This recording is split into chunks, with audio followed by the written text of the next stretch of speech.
Chapter 527 Spy? Not Spy? Special thanks to our new D rank patron at HelossageWolf. Patter 0 Nbit. ly/4dx5dx.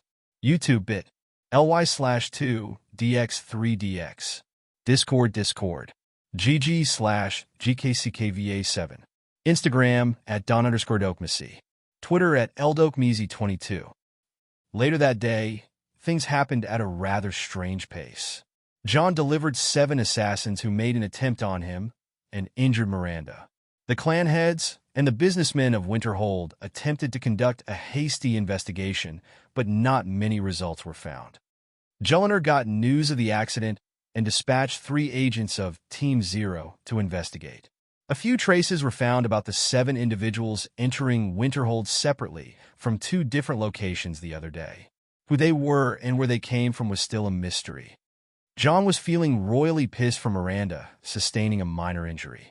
These assassins were exceptionally skilled to a frightening point, as Miranda wouldn't have the ability to take 7 of them alone. The way they hid their presence and the skill they displayed, as well as the well-made weapons and the poison on the blade. They were just too damn ready. Who could have trained 7 like those? That was a question that clouded John's mind for a while.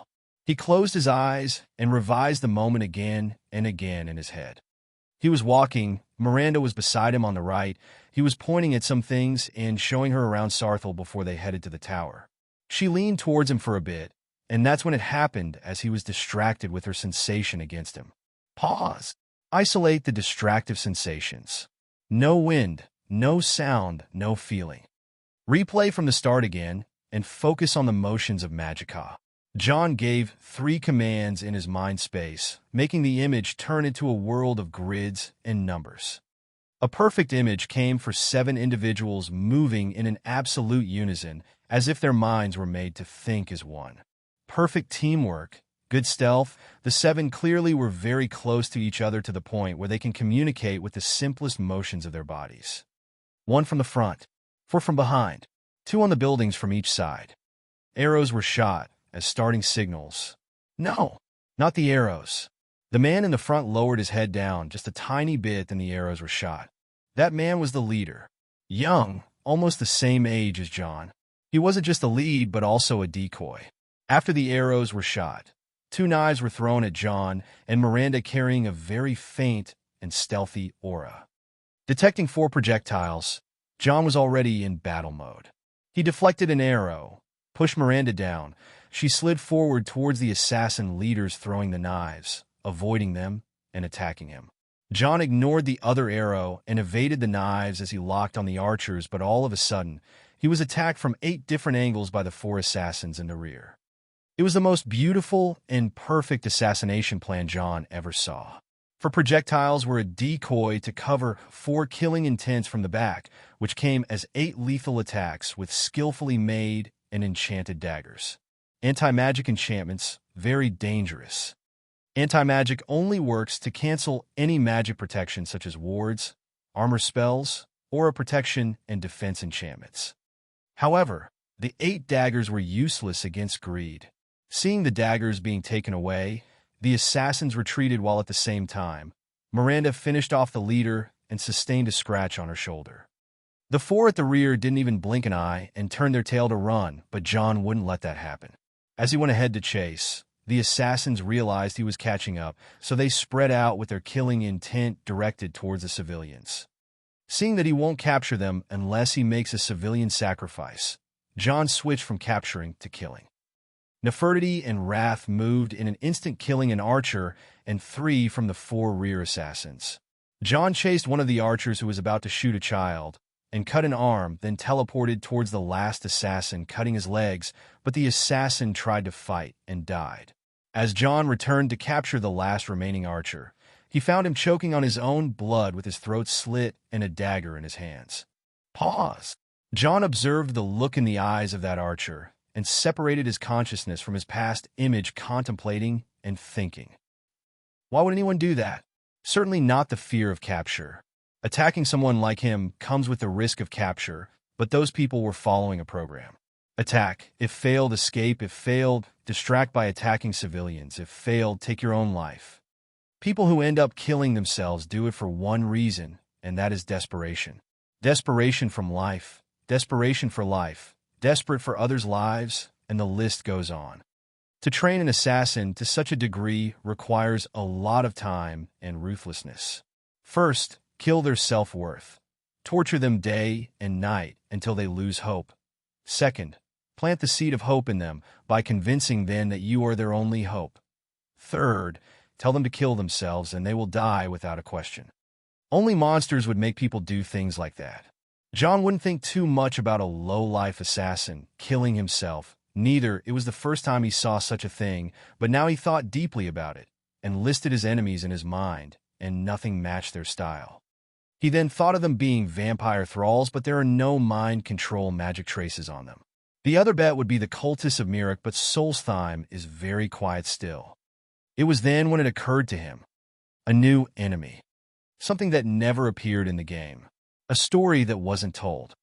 Now that he thought of it this way, he finally started asking the right question. Who dares?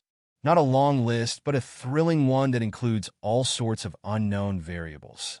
It can't be that everything will unfold like the game. Can it now? John Hill. John opened his eyes all of a sudden as a voice called him from his state of deep thoughts. Father-in-law, you are awfully quiet. Just thinking.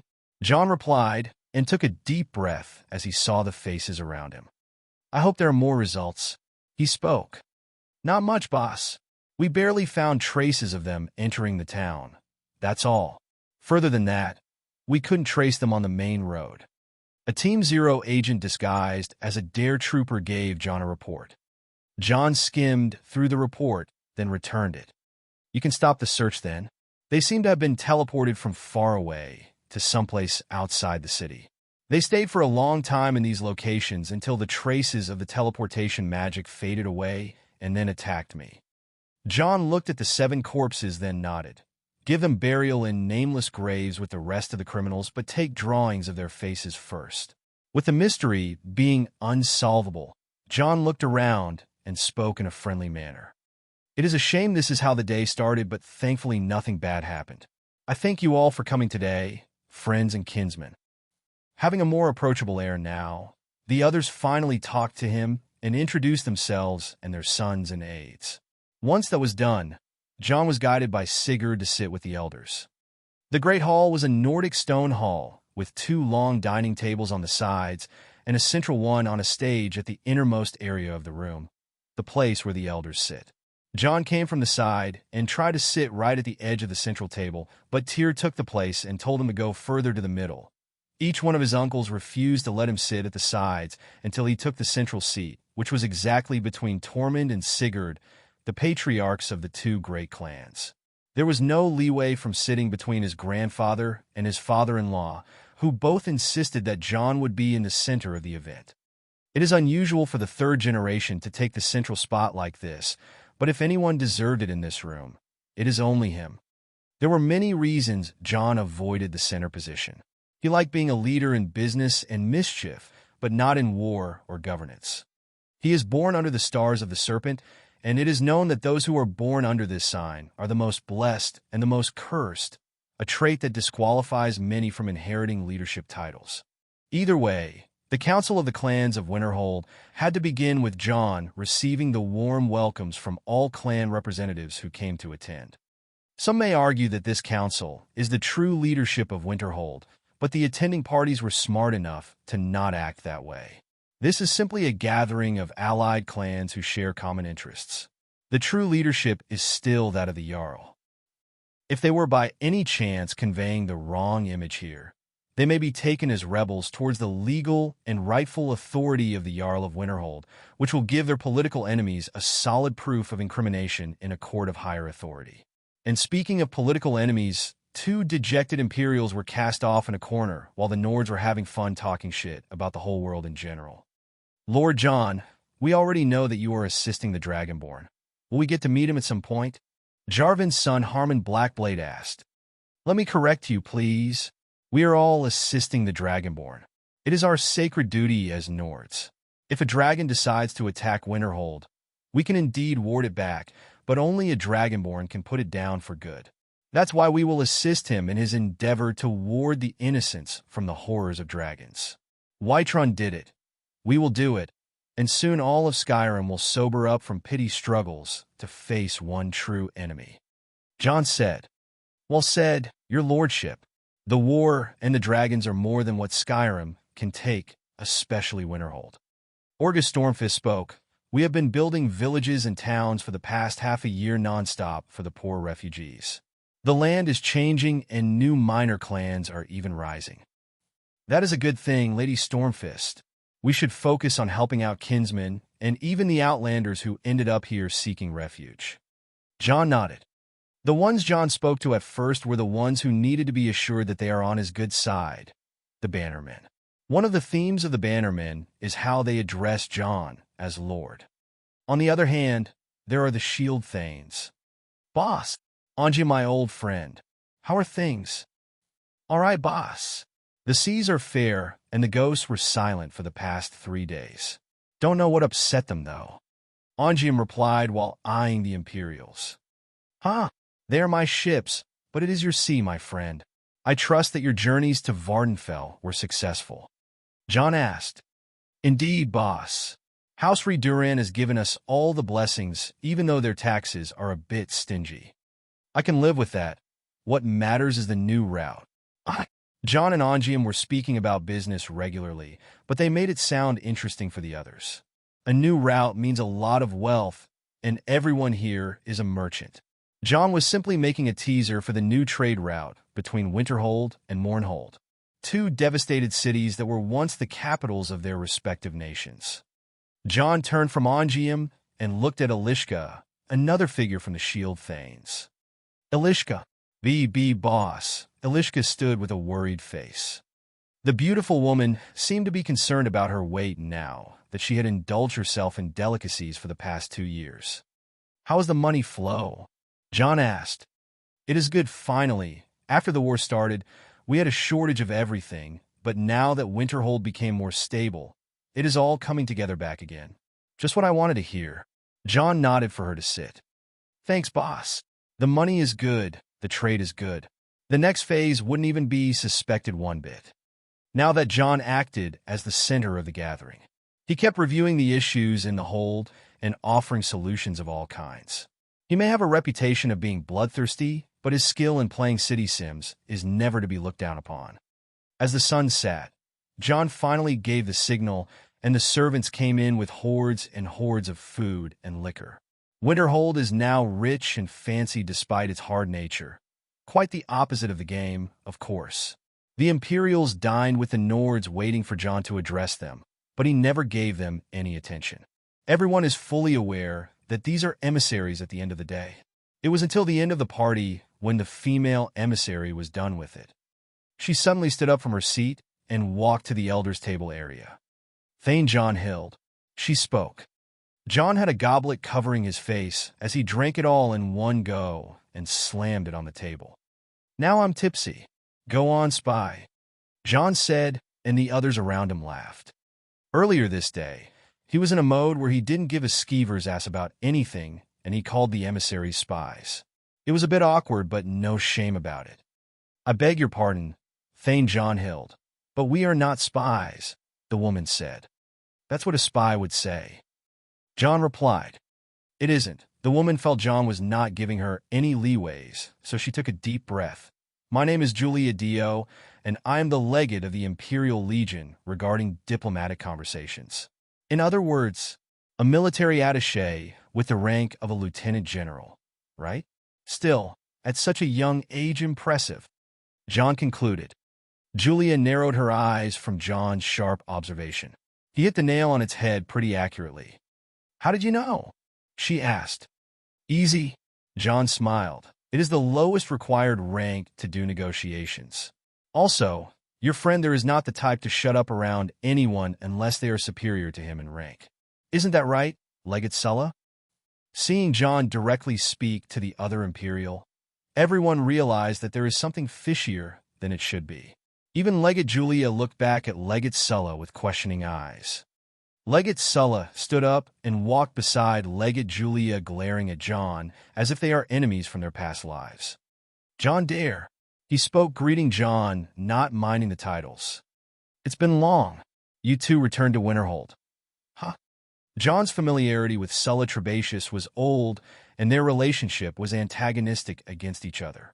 Sulla Trebatius was the former leader of the Imperial forces in Winterhold, a man who overlooked the corruption of Jarl Career at one time and demanded many supplies from Winterhold at another, while trying to make personal gains by treasure hunting around Winterhold. John always made sure that Sulla Trebatius doesn't get what he's after and got rid of him after the Battle of Winterhold. It is Legate Sentinel now, Legate Sulla said. Is that so? An underqualified Legate Sentinel and an unappreciated Legate Diplomat. You two make a terrible spy duo.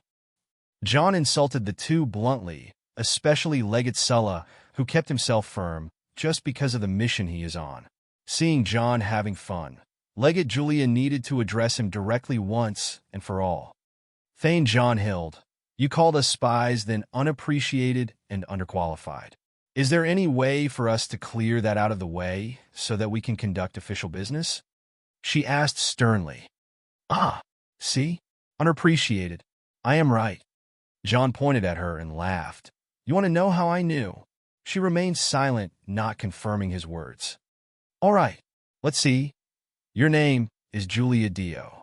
Dio is your surname, right? That's not a noble name, so you must be a commoner.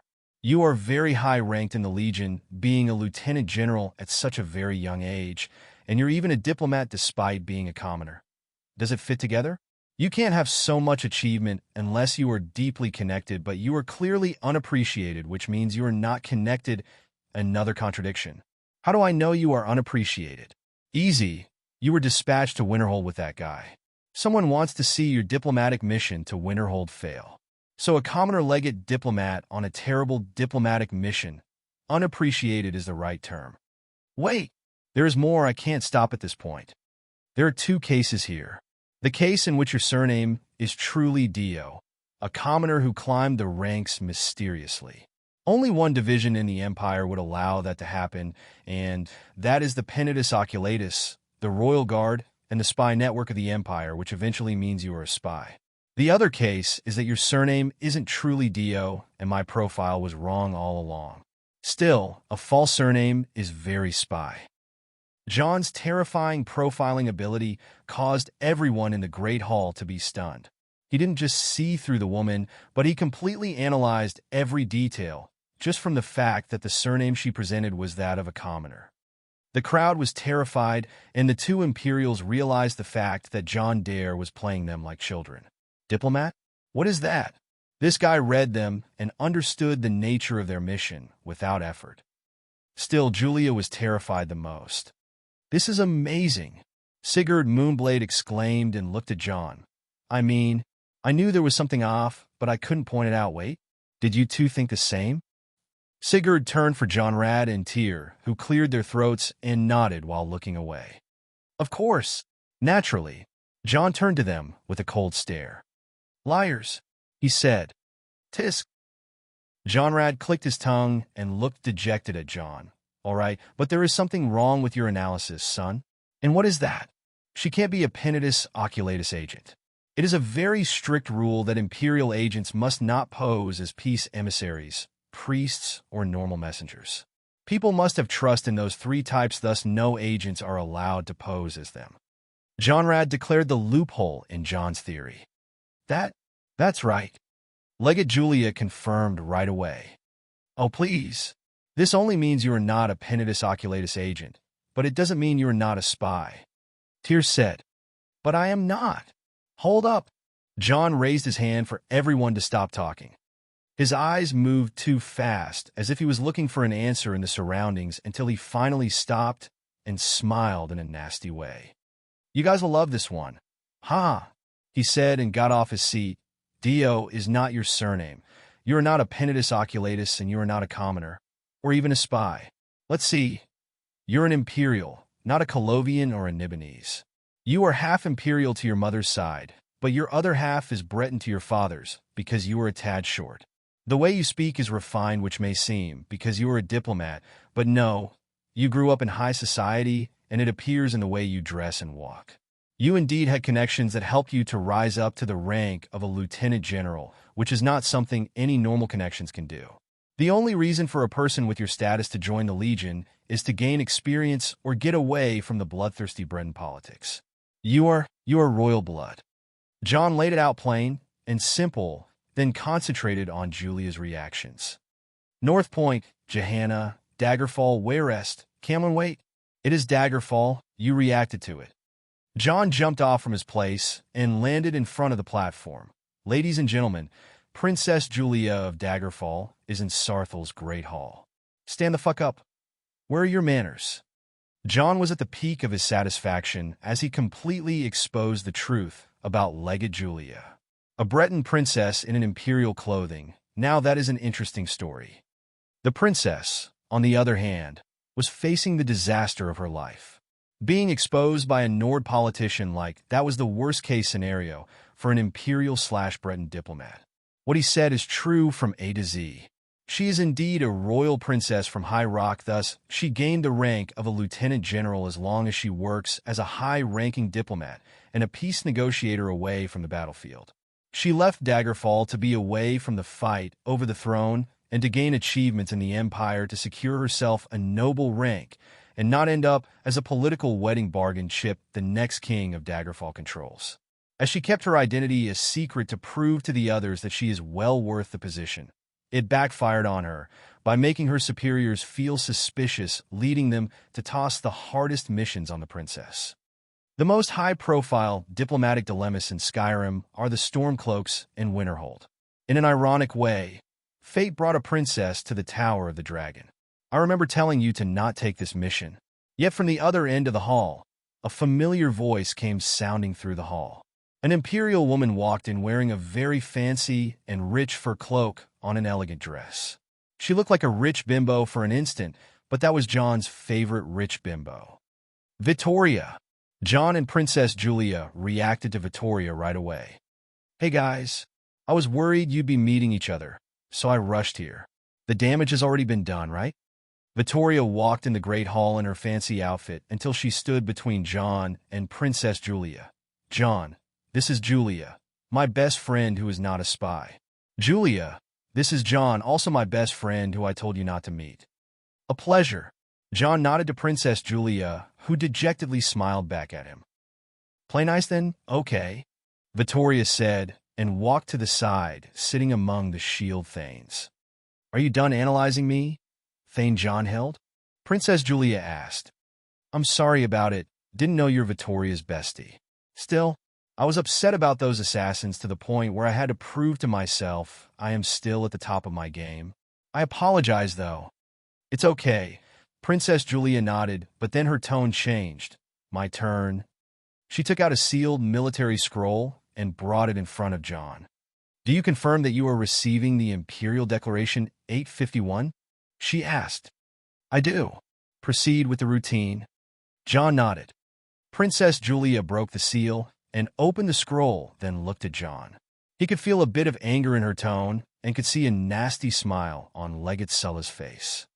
By the supreme authority of our beloved Emperor Titus Mede II, and by the order of the Empire, the Imperial Legion declares the initiation of the state of emergency according to the Imperial Martial Law in the county of Winterhold of the province of Skyrim. The hall roared from the sudden declaration. A state of emergency means a worst-case scenario to a growing hold like Winterhold. It means the Imperial Legion is moving in and claiming what it wants. A lot of anger appeared all of a sudden as both the bannermen and the shield thanes were about to make a scene. Silence! John shouted. The uproar in the hall died down right away. John didn't show one emotion as he looked at the princess. Legate Julia, this declaration of the state of emergency is being declared in the wrong place. You need to take that to the Jarl. John said. It already has been taken there by another envoy. Also, the second part is about Thane John Hild and the Dare Dragon Company, Thane John Hild. John spoke quietly. Princess Julia wanted to continue, but the look on John's face made her shiver from the core. Either way, John wasn't really angry, or else everyone would have known. Regarding Viscount John Hild Firemain and his property, the Dare Dragon Company. We, the Imperial Command Center of the province of Skyrim, hereby command Viscount John Hild to submit his contract of exclusive exploit and benefit to the Imperial Legion as a contribution to the military effort. Signed by the Imperial Military Governor of the province of Skyrim, General Tullius. John looked at the princess and kept his silence. His silence was strange and scary. Those who saw John committing a massacre with his bare hands during the Battle of Winterhold were very familiar with this apathetic look. What follows that face is the most unpredictable actions John ever takes. He simply reached out to his side and took out a scroll from his satchel. He opened it and showed it to Princess Julia and Legate Sulla. "This contract?" he asked, simply pulling out the cornerstone of his business empire like that was bizarre. Most people would treasure that piece of paper and keep it in the most secure location they can ever think of. "John Dare, this piece of paper is no longer valid for your use. Hand it over," Legate Sulla said as he tried to snatch the contract from John. John simply raised his hand higher than what Legate Sulla can reach and looked to Princess Julia right in the eyes. "It is funny, isn't it?" he said. "Funny? What does this madman find funny in this situation?" Everyone was trying to get any trace of John's thoughts, but he was already laughing so loud the whole Dare Tower was echoing with his voice. Some people even covered their heads to stop his voice from damaging their heads. Ha ha ha ha. It wasn't just John laughing. It is the power of his Thursdayum already taking over his normal voice. Voice masters would actually get so strong, causing their normal voices to go out of control. John was on this ridiculous level. His laugh was fake, though.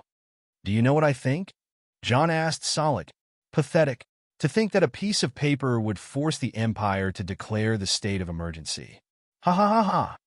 John laughed even harder, and his voice was breaking those with weak wills.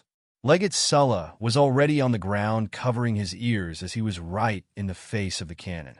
Princess Julia, on the other hand, was frozen in her place from terror. "Don't you find it funny, too?"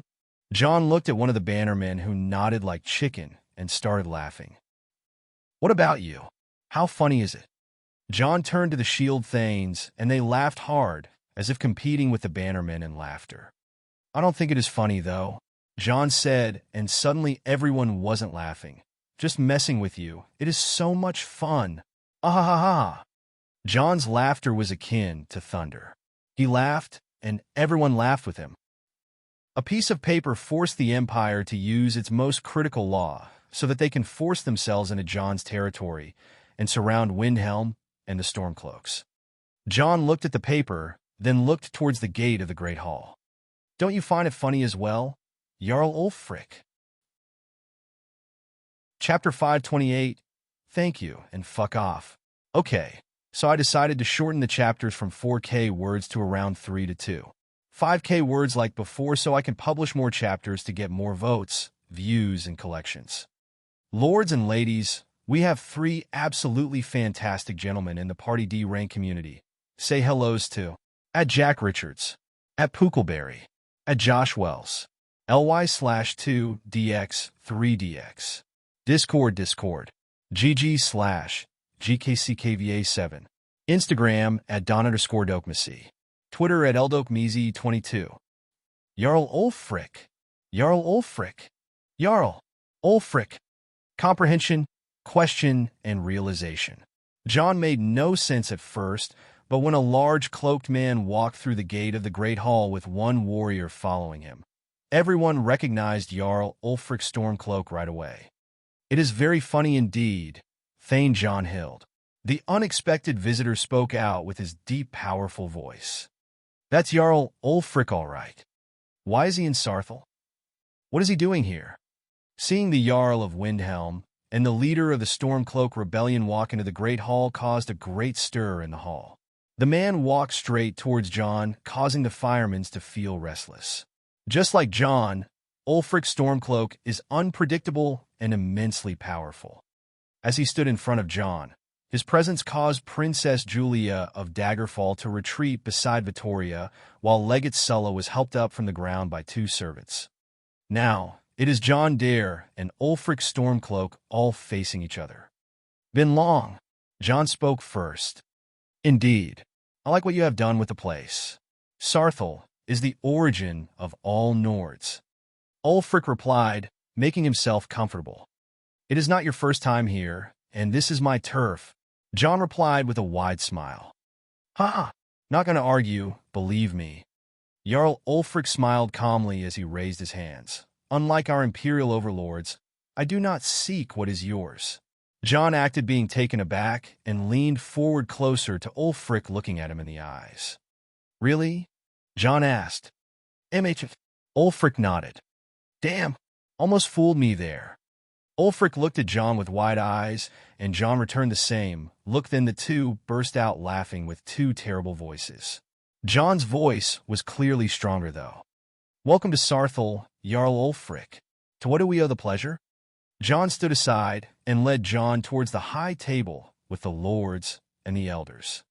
Dragons, Jarl Ulfric replied, as the seating of the large table was rearranged for Ulfric to sit beside John. Dragons, I always told people about dragons, and now they finally listen, John said as he walked towards a seat. We would be appreciative if you could assist us figure out the size of this dragon crisis, Ulfric said after he greeted the lords and the elders. It is not small, I'm afraid, John said, and noticed that Princess Julia is also interested in the dragon incident, and turned to her. But if you may, I was just finishing with our imperial friends here. Please. Ulfric politely nodded. Even though his appearance caused a big stir and is still causing, judging by how anxious John Rad was, Ulfric showed utmost respect to the noble figures in this hall, especially John. Regarding the Imperials, however, John was finally giving them the last piece of his mind. Your Highness, I am sorry about earlier. Somehow, I don't really control my voice, especially lately, he said, and raised his exclusive exploit contract in front of her. Now let's talk about this. Legate Sulla Trebatius and Princess Julia seemed to have been hit too hard by John's voice, as their senses were still going haywire, but there is no way they would ignore John like that. Everyone, this paper forced the Empire to play the state of emergency card and cost itself very, very dearly. It would be rude to not give them some face, right? John's words were filled with mockery and shrewdness. But Winterhold doesn't need to hide behind a mere piece of paper in order to stand on its feet anymore, for Winterhold is far stronger than that. Not needing it, somehow this felt worse to the Imperials than what it already is. John had that casual winter smile as he channeled a tiny bit of his magicka into the paper, and, rip, the most important piece of paper in Winterhold was ripped to pieces. It became no more. There is no longer an exclusive contract. There is no longer a monopoly for John Dare over Winterhold's resources. None could predict this. Some were even ready to swear that John may trade an arm or a leg for this contract, but this is not the case as it seemed. You destroyed the contract? Legate Sulla was hardly believing what he saw. You just signed the death of your company. Fool! John looked at him with pity. What makes you think I needed that piece of paper? Did you perhaps think that every deep pocket in Skyrim would rush to Winterhold so that they can compete with me for the riches of the hold? Everyone will, Sulla Trebatius insisted. I know, the Blackbriar, the Silverbloods, the Shattershields, or maybe the Imperial Guild of Commerce itself may push a horde of businessmen and wealthy individuals towards Winterhold. And they'll cause me to go bankrupt? Is that what you're thinking? Bitch, please. You? Me? I am John Dare. Did you think for one moment that I don't know what you were up to from the beginning, Sulla? You won't find the treasure you seek. You will enter the ruins you were always looking for, and you will die. What about me? I will be here in Winterhold waiting for you idiots to do me a very big favor and attract the heaviest purses in the entire continent to my doorstep. I won't be doing any monopoly, but Winterhold will achieve diversity, and wait, it already did. John spread his hands left and right. Look around you. See the people on your left? These are some of the richest Nord clans. See the people to your right? These are some of the richest individuals that I made very, very rich. Do you know why these people are gathered here? To welcome me? Maybe. To eat with me? Possibly. But the real reason these people are here today is because of money. Investment. Don't you see? Everybody here is rich, and once any piece of land becomes free, they have the right to invest in before any foreigners. But all of a sudden, you Imperials made us even richer by bringing a large amount of money to us, which we will accept as investors as well. Legate Sulla, I am deeply thankful for this grand opportunity you presented Winterhold. Truly, thank you, and fuck off. With the end of the DDC monopoly, the real new phase is investment, and Winterhold needed new blood and money. John aimed for diversity from the start, and as he used his previous act, as if Winterhold contains boundless treasures only he was allowed to dig up so that he can attract more attention. Everyone now is attracted to Winterhold where there are hundreds of opportunities.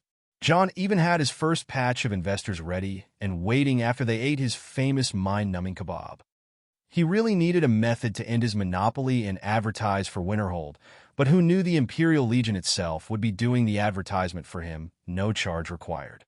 John was also done with Legate Sulla after foreshadowing his future. In truth, Legate Sulla found proof that there exists a long-lost Dwemer city under Winterhold, and he coveted the discovery from himself, only to end up sending a group of poor people to a horrifying and painful doom. The player can always encounter Legate Sulla Trebatius in the deepest parts of the ruins of Alftand, fighting the last of his companions over the credit for the discovery. Now, the only one left was Legate Julia, the Princess of Daggerfall. Your Highness, you are welcome to stay in Winterhold for as long as you like, considering you are the princess of a friendly nation, but please deliver a word to your general. Next time he wants something from me, he better come himself. After the Imperials left, many people wanted to hear John's thoughts about the dragons, but he dispersed them to meet Ulfric Stormcloak. It was evening now in Winterhold, and Sarthel was lit by torches and mage lights. In the Dare Tower middle section, the quarters, John was brooding at a window listening to a report from Jellinar. That's all for today. Good job. Make sure that our friends understand what they are investing their money into. They are regular investors in the gold's resources, not investors in my company. They should also wait until the company gives them the money they need. John said. Alina was thinking of opening the company for investment, but you seem to be strongly against it. Why is that? Joel asked. I'm old-fashioned, and I don't like trusting investors. My money, my business. I supervise the hold's assets and know its secrets better than most. Leave the farming, mining, and quarrying for our friends. I want to play the bigger trades. Magic and industry. Indeed, alongside finance. I still monopolize more than 1/3 of the hold after all. With the Firemans and the Moonblades being the biggest investors after us, followed by the Shield Thanes and the Bannermen, I feel very comfortable about our position. All right, other than that, we have already gathered all the dirt we have on Legate Sulla Trebatius and will present it to the Imperial legions from various sources. Once he is completely screwed and dishonorably discharged, we will discharge him for good. Sounds like a plan. Can I keep his head? Stop acting like a child. John flicked her forehead, and she smiled. Where is Alina? He asked. She will be here. Hoopsie daisy. Our time is up. Your guest has arrived. Joel retreated after stealing a kiss from John, then opened the room's door. Ulfric Stormcloak was standing there with his bodyguard, looking at her after he was guided in by Wulfur. The room was simply a small cafeteria, fancily decorated unlike anything in this world, with a bar, many bottles of liquor, and an access to the roof of the Great Hall. Ulfric didn't really understand how John designed this strange tower, and truth be told, neither did John. The tower's ultimate purpose was to act as a pedestal for the Elder Scrolls, but its lower section became a great hall for important events. Its middle section became a social club for the high society of Winterhold, called the Quarters, while the upper part was a great library. Jarl Ulfric, it is nice to see you. John welcomed him. Thane John Hild. Ulfric greeted him back. Please, have a seat. John and Ulfric sat down and started lightly chatting while Jellinar, Wulfur, and Ulfric's bodyguard were on standby. The situation was stiff, but John and Ulfric acted casually. John ordered 2 goblets and a large bottle of wine from the bars nearby, then poured it and put them between him and Ulfric. Silently, Ulfric observed the goblets and looked at John distrustful. John giggled while shaking his head and held each goblet once, taking sips. Fine stuff. As he put them back on the same distance between him and Ulfric, the latter smiled as well and picked the one on his left. Cheers, then. Cheers. The two drank their wine and looked at each other once again. How is the war? Jon asked. For Skyrim, Ulfric replied. Not for its sons and daughters? For them as well? What about Talos? For Talos. In honor? Jon asked. Ulfric paused and looked in his goblet. There is no honor. Told you so. Jon couldn't help but say that. The Empire had enough with you. I'll be blunt, Jon. Join me. Ulfric said. You? Not us? Fine. Join us. Jon looked at him and smiled. There is no point convincing me. You can ask Jarl Career. I spoke to him, and he agreed, Ulfric said. And Ulfric narrowed his eyes. He is your Jarl, and you won't join us? No. Ulfric and Jon reached a stalemate without even being bothered by the other's attitude. Maybe Ulfric was bothered a little, but he drank it over either way. Don't you want the war to end? Ulfric asked. I do. But if I join your war game, thousands will die. Jon said. You still hate war? I do. Call me a coward, I won't mind it. And you think the Imperial Legion will respect your wishes? You've seen what they try to pull off. Ulfric was finally triggered. And they saw what I can do. You are no longer the demigod from the battle that day. They want to make sure you don't become that again. Sure, they would be fools if they let me be. Jon said. Then again, are you saying that I must be a demigod to scare the Empire? Am I a joke to you? Jon asked, half kidding, but his words were right on spot. Heh, you show them well today. But what of tomorrow? Will you ward the Empire of Winterhold forever? I can. Actually, I did. Jon said and smiled. General Tullius made a dick move with me. Now he knows that he will be rendered dickless if he tried any dick move ever again. How so? Imagine a general of the Imperial Legion declaring the state of emergency, then failing to achieve his goal in the end. He wanted my contract. Why? He wanted it as leverage. How? He thought I would do anything for him if he takes the contract from me. Now there is no contact, no leverage. What about Winterhold? Richer each second than the one before it. The general? Let's see if he can set one foot in Winterhold. But Jarl Career, he supports you. He will send you his men and his money, and that's all. My deal with Jarl Career extends beyond a mere contract. I build houses, move ships, offer services, make jobs, organize lives. Supporting you is a luxury for Jarl Career. Supporting me is what basically keeps his hold together. In other words, whether Jarl Career supports Ulfric or not, it means nothing. Winterhold is part of the old holds. Actually, it is the oldest hold. As a wounded hold that is still being rebuilt, this place will be an asylum for anyone who wants to keep away from the war. The Empire will soon give up on me, and so will you. Either way, the result of this war doesn't even matter. Jon had a great insight regarding the War of Skyrim, and he understands how it eventually ends. He didn't need to worry about joining it or not.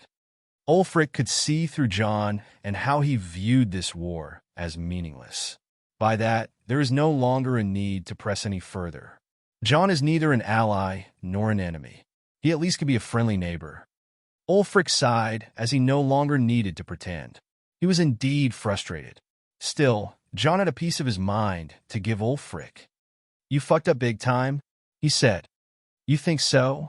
Ulfric asked. I know so, you killed my friend. Jon replied. Torrik? He was weak. Ulfric became disdainful. Weak? Yes, he was. Annoyingly so. Jon agreed. He could have done a lot of things, but he wasn't the right king for such a period. Maybe. Ulfric didn't agree or disagree. The two became silent in a heavy mood for a while, until finally Ulfric brought out the final topic. Dragons. Yes, something fun to speak about. Jon also wanted to not speak about politics. Fun? Have you seen a dragon up close? Ulfric was outraged by Jon's statement. 3 times, Jon replied. You've seen the one in Helgen? Ulfric asked. You have no idea. Jon laughed and nodded. Jon Dare, from what we know, you are the only expert about dragons, and you even know the Dragonborn we heard about. You heard right, John confirmed. I stumbled upon a certain prophecy a long time ago, and I knew there will be dragons. And congratulations, Jarl Ulfric. You have survived the World Eater him very self. Now let me truly tell you about them dragons. Chapter 529, The Princess and the Lawyer. Big thanks to our newest D-rank patron at Mrossum69.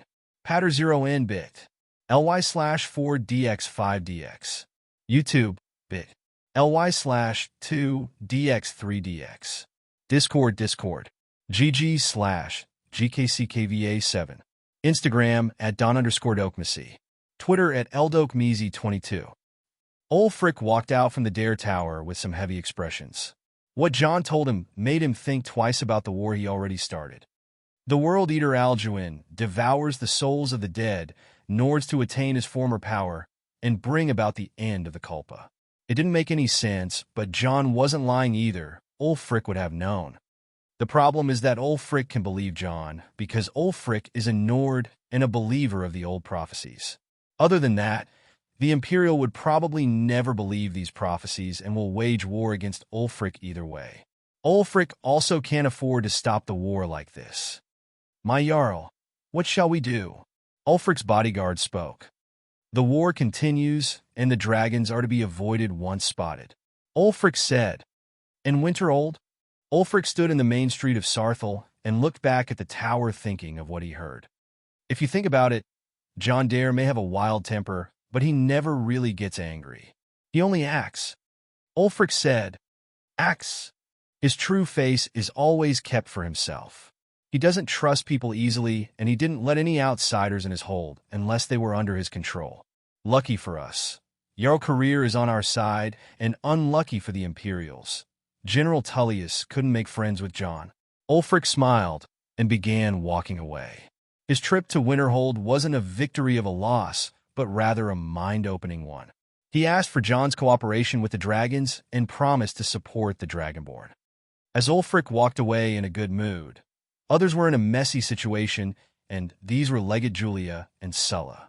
Their mission was a sure success, according to the information they had on John Dare, but for some reason, Legate Sulla's involvement proved to be a bad influence on the operation, as he rushed it because of his personal grudge against John Dare.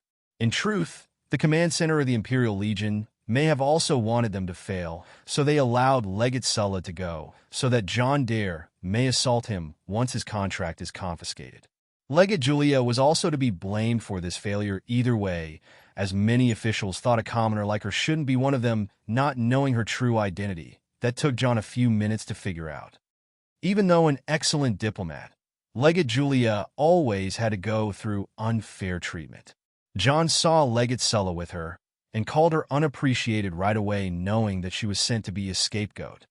Right now, Legate Julia was about to have an audience with John Dare once again, but in the meeting room up in the quarters, the surprisingly lavish social club of Sarthel.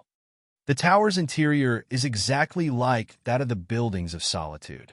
The rooms are fancy, and the hallways are wide. However, after taking the stairway up, the quarters proves to be a bit of a maze.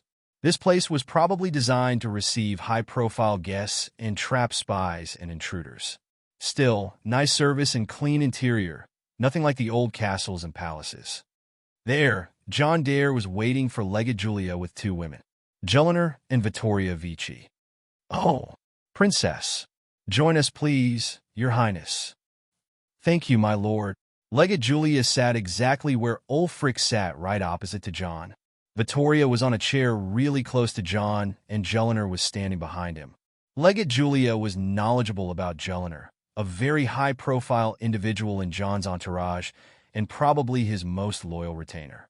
Some rumors about them being lovers, but the most important piece of information is that Jellinar is probably the key figure behind John Dare's secret force, the one called the Black Pigeons by the other agencies.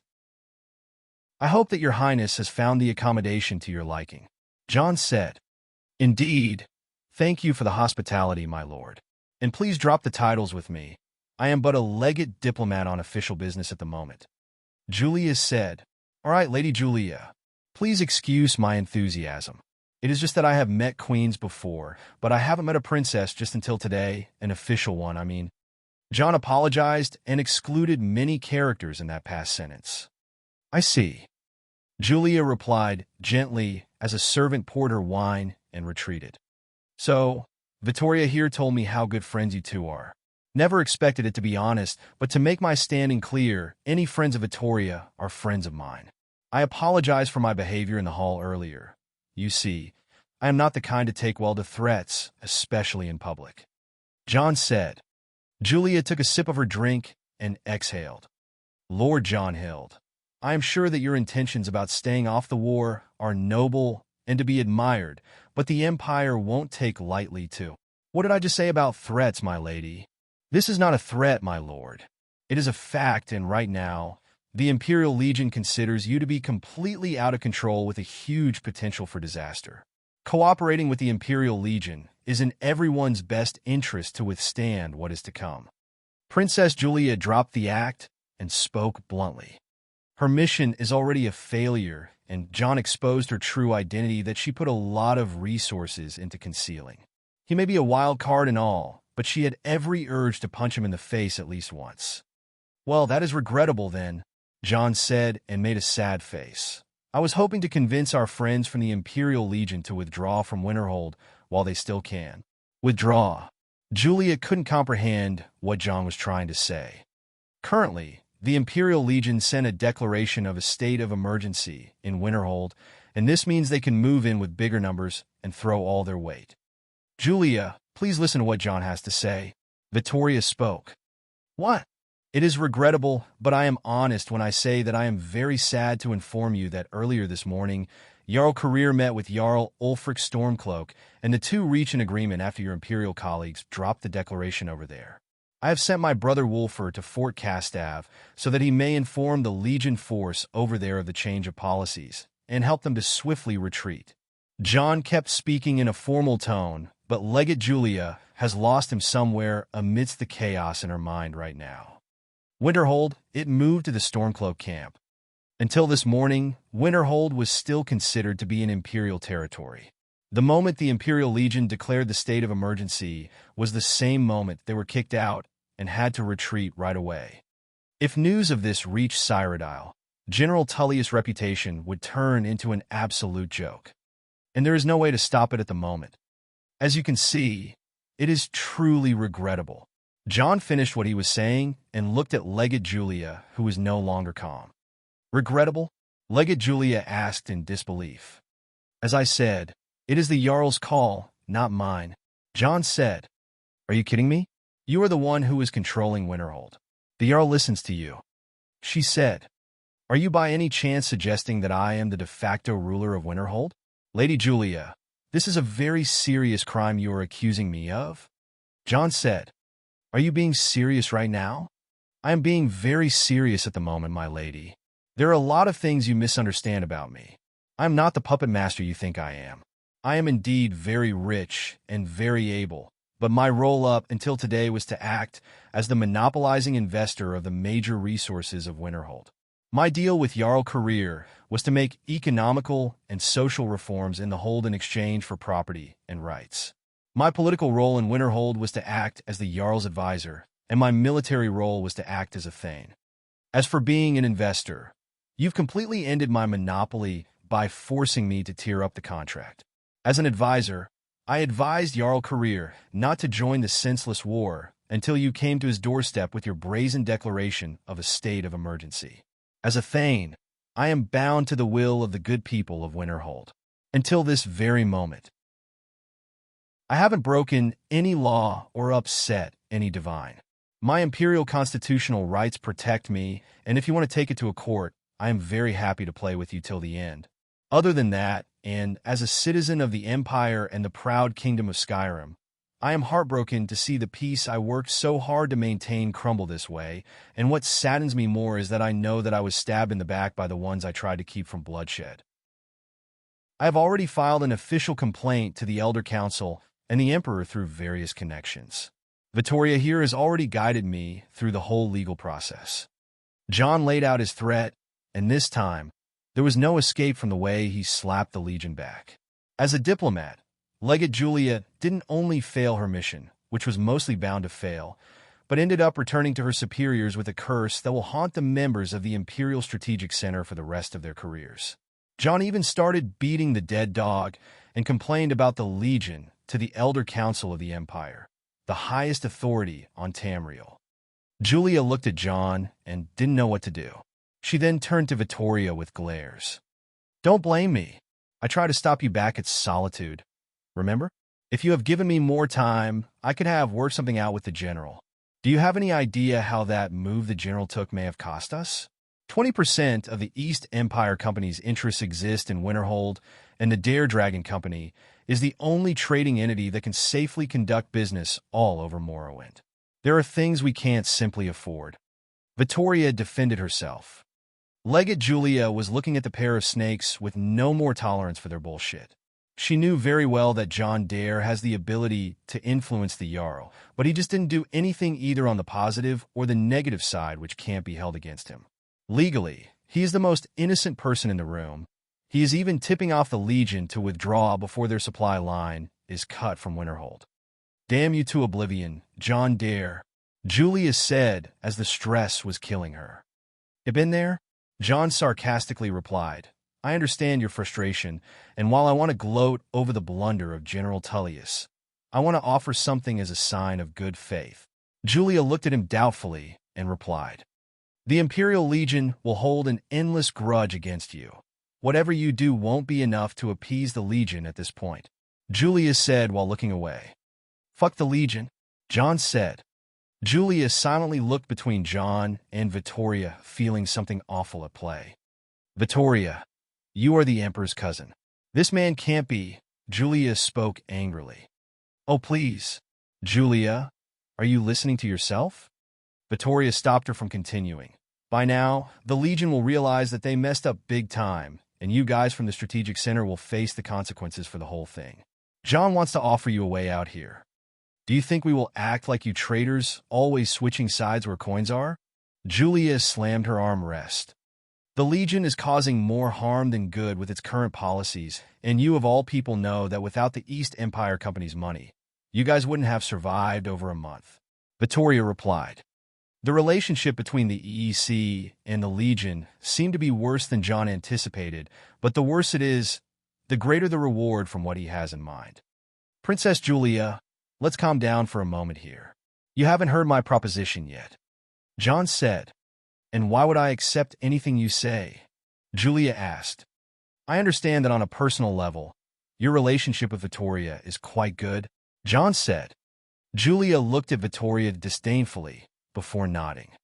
"She could be too much most of the time, but yes, we are best friends," Julia said. "Then are you by any chance interested in saving your friend's life and gaining the favor of the whole Colovian states at the same time?" John asked. "Saving her life?" Julia looked at Vittoria, who by her part was making a troubled face. John intercepted an important piece of information that there is someone targeting me. "Hold on a minute. Targeting you? Are you serious? You are the Emperor's cousin and the one in charge of the EEC in Skyrim, who is not targeting you." Julia lashed out. "I'm afraid this will be coming from the Empire itself. Someone with a lot of money and a seat in the Elder Council will go after Vittoria." John said. "How do?" "Vittoria, you are not believing him, right? This man is bluntly saying that there is a traitor in the council. I didn't point fingers at anyone. I just happen to know a guy who knows a guy who knows another guy. The information is legit, though," John said. "I trust John," Vittoria added as she grabbed John's hand. Julia looked at their hands, and her eyes widened looking between the two, as if she had lost a few brain cells in her most recent realization. "You two, you're sleeping together?" John and Vittoria looked at each other and laughed. "Duh, everybody knows. Like it has been forever now. John and Vittoria have been having an affair for 3 years, and she can be considered the only outside affair Alina barely approved." "But you're getting married soon," Julia said. "It is just business. John and I are serious." Julia was baffled by Vittoria and John. Marriages are business? Affairs are serious? Remind me again why I left Daggerfall? Julia requested more liquor to drink as she needed to process the current situation. She looked at John Dare, and the only thing she could think of is a devil. A devious and dangerous businessman, an influential and sly statesman, a powerful warlord and a dangerous mage. He was ignored long enough by the Empire, and it became impossible to contain him now. Not only his power was frightening, but he had too many talented people and endless resources around him. Controlling him was impossible as he deepened his own pockets and extended his reaches, making himself a necessary person in every field. He killed, stole, cheated, and fucked his way to power. The last attempt from General Tullius to contain him ended with a disaster. Of course, John had Vittoria on his side, so the plan was bound to fail even if his friends in Solitude hadn't tipped him off regarding the plot against him. What the Imperial Legion wanted to do was to take the exclusive exploit and benefit contract from John by martial law and keep it with him to threaten John and order him around. Supposedly, John would have wanted to preserve his company, so he would agree to help the Empire defeat the Stormcloaks. General Tullius had a more sinister idea, and that is to use this chance to make the Penitus Oculatus investigate John's illegal intel gathering organization, the Black Pigeons, and use their existence to charge John with espionage, completely discrediting him and pushing him completely out of the political scene. That devious plan would have certainly worked any day of the week, except that John didn't really need the contract anymore. All he did was to tear it to pieces and end his monopoly. He then opened Winterhold for investment. With so many people in the hold that became rich thanks to John, he already had his selected and loyal investors ready and waiting. The Legion? Julia can no longer see anything good happening in that direction. John completely obliterated them. Now, he is playing the devil and giving her an offer she can't possibly refuse. Before I agree to anything, answer one question. Julia said, "What are you?" "Me?" John smiled. "I am just a lawyer." Chapter 530, The Real Army of John Dare, Hidden Dragon Isle. Stretch left, stretch right, back stretch, arms stretching, fingers cracking, neck cracking, flexing muscles so everything else starts cracking. Now all his body felt loose and comfortable. To clarify what happened, those are the waking up rituals for a certain Dragonborn, John Dare, the man who can crack each and every joint probably. The sun was warm and refreshing, and the maple forest around the golden pavilion moved with a nice breeze. Looking behind him on the king-sized bed, there were 4 beautiful ladies soundlessly sleeping. He smiled, proud of his performance last night, as he took on those 4 beauties all at once until he managed to put them all down. Alina, Joel, Miranda, and Vittoria. It was a celebration for foiling the attempt of the Imperial Legion to try to control the DDC. Even though Vittoria is the cousin of the Emperor, she was a businesswoman after all, and the survival of the DDC meant a lot for her. The Imperial Legion has always acted roughly, with the company demanding a lot of supplies and causing the EEC to give up many ships. If the general's plan to take over the DDC was a success, Vittoria wouldn't have managed to cover the consequences, and the prices of essential goods in the new holds would have skyrocketed to an insane ratio, the problem which the Legion always dumps at the company. Either way, the situation went safely, and the only loss was Winterhold officially taking a stand with the Stormcloak Rebellion as a reply to the brazen state of emergency. In truth, John had nothing to do with it, nor he even cared. It was 100% the decision of Jarl Career. John has stopped messing with the Jarl's mind after he kept Career in a hypnotized state for a couple of years, using the Helm of Winterhold. By bending the Jarl's will through a very long Thursday session, the Jarl became very docile towards John and the mages, but still kept the dignity and the attitude of a Jarl. As John left for 2 years, Alina was monitoring the Jarl's situation as he slowly became the perfect version of himself. Either way, he seemed to have started favoring the Stormcloak cause, just like in the game, and agreed to switch sides once he caught wind of the state of emergency. With that, John could distance himself from general war politics while advising the Jarl to not be drawn into the conflict. Of course, if any battle were to happen in Winterhold, John would step up and stop it himself if needed. Alduin is already being fed too many souls as it is and can't be given more. John walked out of the pavilion while thinking of the next step to take. The Imperials won't retaliate right after this loss for some time, and the Stormcloaks are already in a good mood. It is the 5th day since his arrival, and no news of dragon activity around Skyrim from the agents he dispatched. That ass looks yummy. From behind him, a presence came slowly, but he intercepted it quickly. Holding her hand, John looked at Joel, narrowing his eyes. "You woke up good?" John pulled her closer and asked, "How is everything in Rift Inn?" "Rift Inn? It is fun." "Just fun? You got me?" Joel laughed. "I've had my own fun in Rift Inn, just a little bit, I swear. There is that guy I want to murder. So our murder type. What does he do?" He stared at me in the eyes for 3 seconds. "What's fucking wrong with his head? He even told me he wants me on his crew. Fucking asshole. I was about to take his head before your friend Delvin told me." "It was the guild master, wasn't it?" John asked. "Yeah, that guy thinks he's crazy or something." All right. Mercer is a son of a bitch who always tries to bring ruthless thugs and homicidally insane people to his side." John said. "You mean these cute guys acting all scary? A blade between their legs always gets them in their place." Joel said playfully. "Oh, my second wifey grew so sadistic, I see. Should I be afraid?" "Bitch, please. Miranda told me that she tried to kick you in the nether first time she met you, and it broke her leg. You think I would sacrifice a good blade like mine?" John and Jelliner walked inside the forest away from the center of the island alone. He enjoyed hearing her complaining about every single thing. And after all that Argonian bitch got herself captured. For God's freaking sake. I either had to murder our way out or leave her behind and run.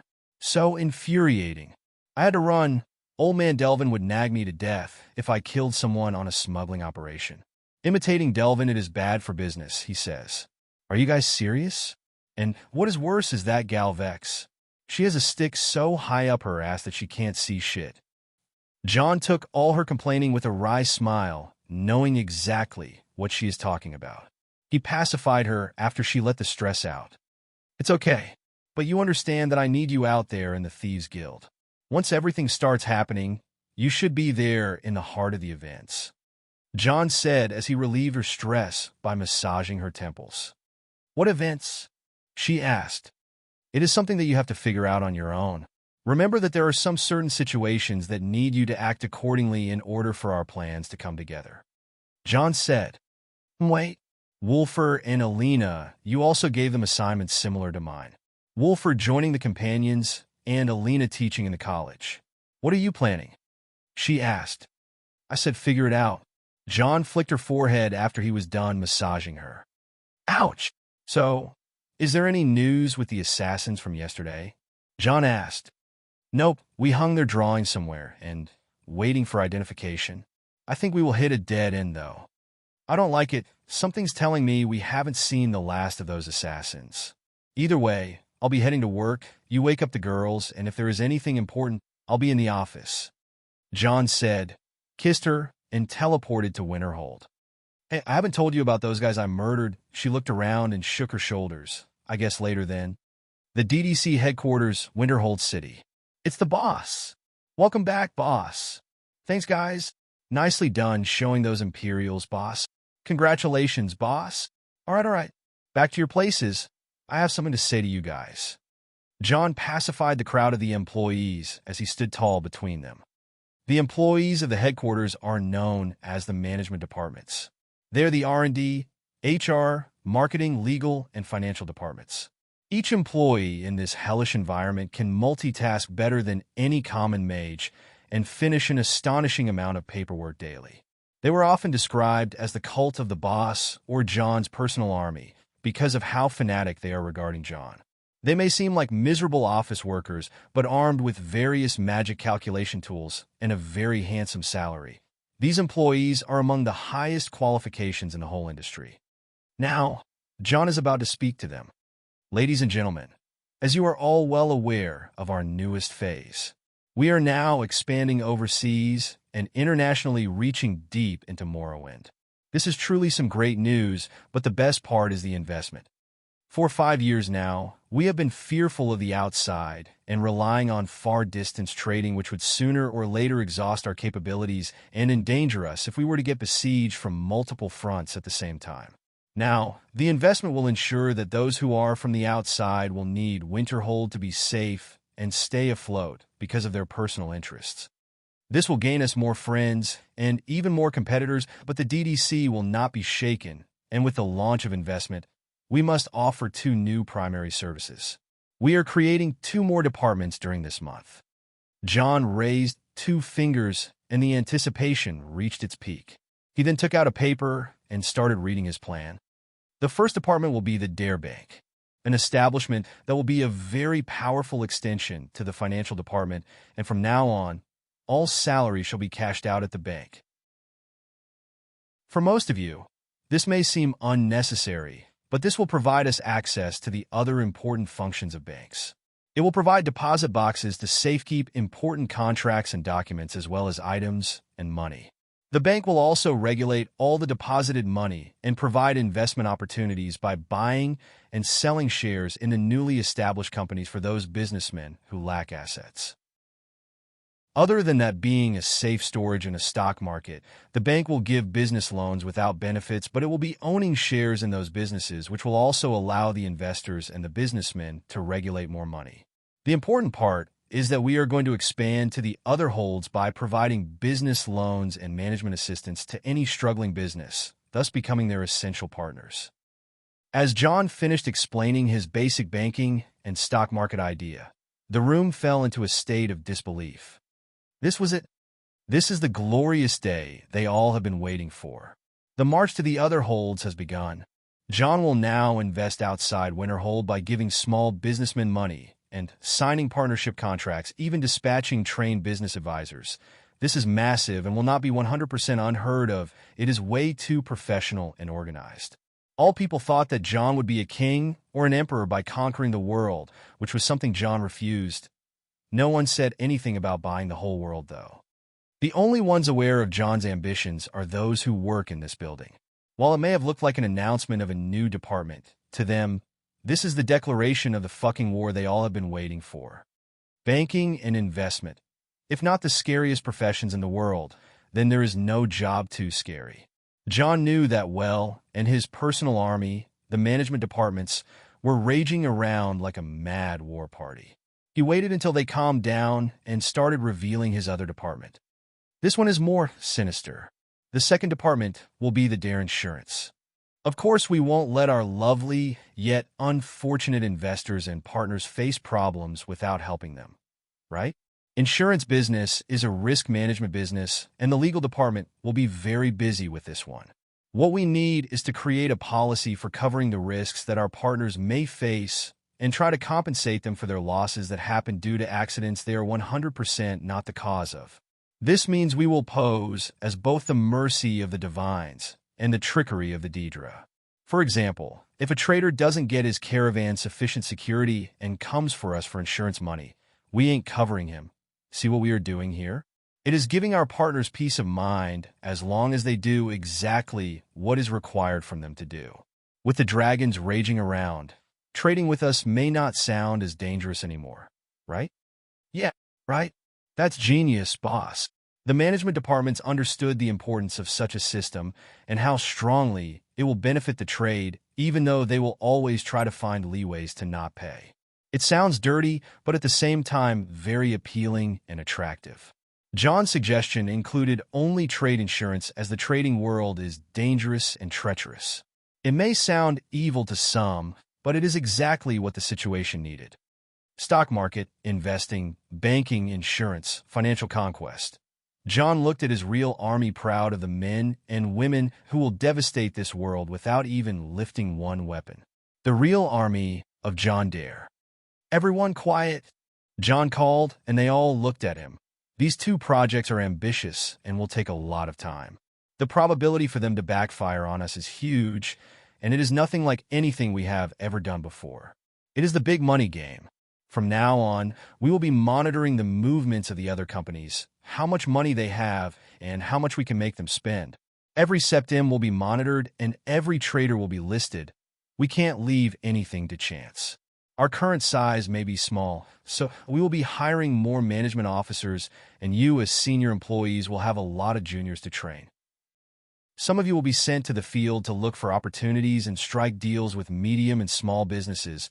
We will also submit the bannermen clans and mercenaries so that we can increase the security of the hold. The past 5 years were something, and from now on, we are a whole new animal. Yesterday, they wanted to take our cornerstone thinking that we will crumble without it, but let's teach them the right lesson. For the past 5 years, we were on the defense, and today we go on the offense. John's declaration made the employees go mad one more time. Aren't he? John called. Yes, boss, the research and development head answered. You have a full study and plan for the 2 new departments. Contact the Dare Real Estate and start finding a location for the bank.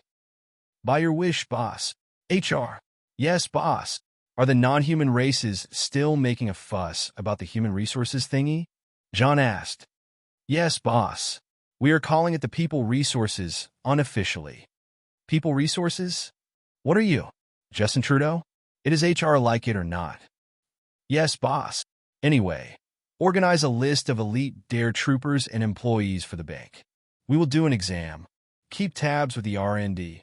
As you wish, boss. Financials. Boss. This is your moment. Most of your hard work will be dumped to the bank. Still, you'll be training a lot of employees to fill the voids. Thank you for the opportunity, boss. Legal. Boss. You know, I always think of you guys as my relatives. It's an honor, boss. Don't get too happy. You'll soon learn the dirtiest part of being a lawyer. Cooperate with the R&D to create the best trading insurance policies. I don't want it to leak even water. Absolutely, boss. Marketing. Yes, boss. Make us look as nice. No problem, boss. John gave out the major and minor tasks before observing the employees working as if they were bees in a hive. As he was done observing, he went up to his office and met the secretary department that covered his work with Alina for 2 whole years. Sev, the head secretary, opened the door to his office, and John walked in the throne room of his empire. It was as messy as he left it. A large library to the side taking over the wall completely. Some display cases with some of his collections, the big sofa where he rests, and most importantly his chair and his desk. Fulfillment. He sat back, relaxed, ordered a cup of Dummery tea, spread his legs, and put his hands behind his head with a wide smile forming on his face. Just at that perfect moment, John had a strange feeling coming from the cube. He hurriedly retrieved the Dragonstone and checked it as he felt it was emitting a strange wave of energy. John put in the desk and imbued it with Magicka right away. He closed his eyes, and in a minute he opened them back again. As if this day can't get any better, John grinned widely. This is what he was waiting for. A dragon is being resurrected. The location? Rorikstead. The dragon? The burning fury of Wither, Nahagliev. Chapter 531, Nahagliev. LY/2 DX3DX. Discord. GG/GKCKVA7. Instagram at Don_Dokmacy. Twitter at Eldokmeasy22. 24th of last seed August for E201. Rorikstead, one of the famous towns in Whiterunhold. A town which, despite not being near any body of water, has managed to maintain a large farming business by collecting the rainwater and exploiting the underground water resources. On a certain morning, this town was facing the day of its reckoning. A strange sensation struck the hearts of the people, and slowly dread crawled through their skin to their cores. All the negative emotions are something, and the true dread is something else. It is as if the world made less sense, and terror turned people into a state of drunkenness. A feeling that can't be stopped. All that happened when they saw it. The black dragon crossing the sky, casting its shadow on the restless town. The doom incarnate, the eater of the world and the harbinger of its end. The master of devouring destruction, Alduin. With the city losing its sense to the sight of the beast, it disappeared behind the nearby hills, yet a thundering shout that shook the Nirn was heard. 2 young guards selflessly volunteered to investigate, and only one returned. One was clearly dead, but the other who survived has faced a fate may be worse than death itself. He went away a young man and returned with his hair all gray and his skin wrinkled. This old and young man said his last words, and the village fell into more desperation. There are two dragons, the one who passed over the town and another one, which came from the ancient mound. It wasn't much until the two dragons were seen, the black one flying away and the other one. It was eyeing Rorikstead. Docile los moro. Vilas wa Alduin. Today is a day of glory. I feast in the name of Alduin. No one could understand the words of the dragon whose wings were already pushing towards Rorikstead. No matter how it looks, this is imminent doom. Old Man Rorik was once a legion soldier who fought in the Great War. The man knew panic and fear as armies of men and elves slaughtered one another, but this terror was new to him. This is no man-elf situation, but it is the mortal-immortal game, something none of them were prepared for. Still, weren't there rumors? A Dragonborn, right? Everyone heard it when the Greybeards called, and everyone was hopeful, but where is that so-called hero now? He is probably miles away and would take him days to reach the burnt and devastated Rorikstead. Alas, the dragon whose scales were bright bronze flew above the town with its maw opening and brightening up with flames. The bell tower rang. The villagers ran. All the hope left in the world was that of a man in his two legs and how fast they could take him away. Rorik knew it was the end. If the dragon takes him instead of the village, then it would be a good price compared to what he already has paid for Rorikstead to rise. Divine it is, or Deidre, Rorik wouldn't hesitate to sell his soul at the very moment for all his hard work not to burn away. And the flames came out aimed at everything. It was more than what a man can handle. He hoped the dragon would target him first as he stood his ground, but the dragon's breath seemed to be aimed at simply everything and everyone around it. Gods, demons, anything. Rorik prayed. Would a very handsome capitalist do the trick? And his prayers were answered. After knowing that the dragon next to Rorikstead was being resurrected, John was excited but concerned at the same time. Nahagliv doesn't normally spawn at this early stage of the game's events unless things have changed regarding the resurrection pattern. Normally, Alduin would wake up the dragons from the closet to Skuldafn to the furthest. Still, something felt unnatural for him to bring out Nahagliv first. Either way, John alerted the others. This meant Alina, Julliner, Wolfer, Miranda, Mirren, and Isha.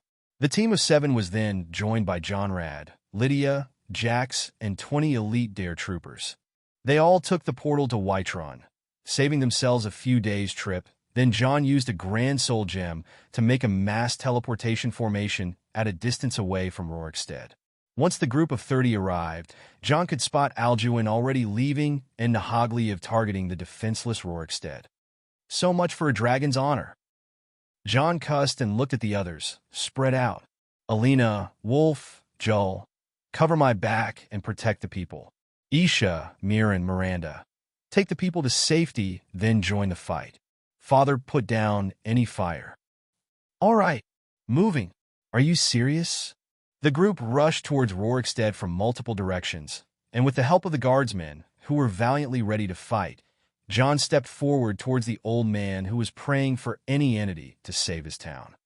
John was wearing a horn helm that was a prototype Wolfer just gave him.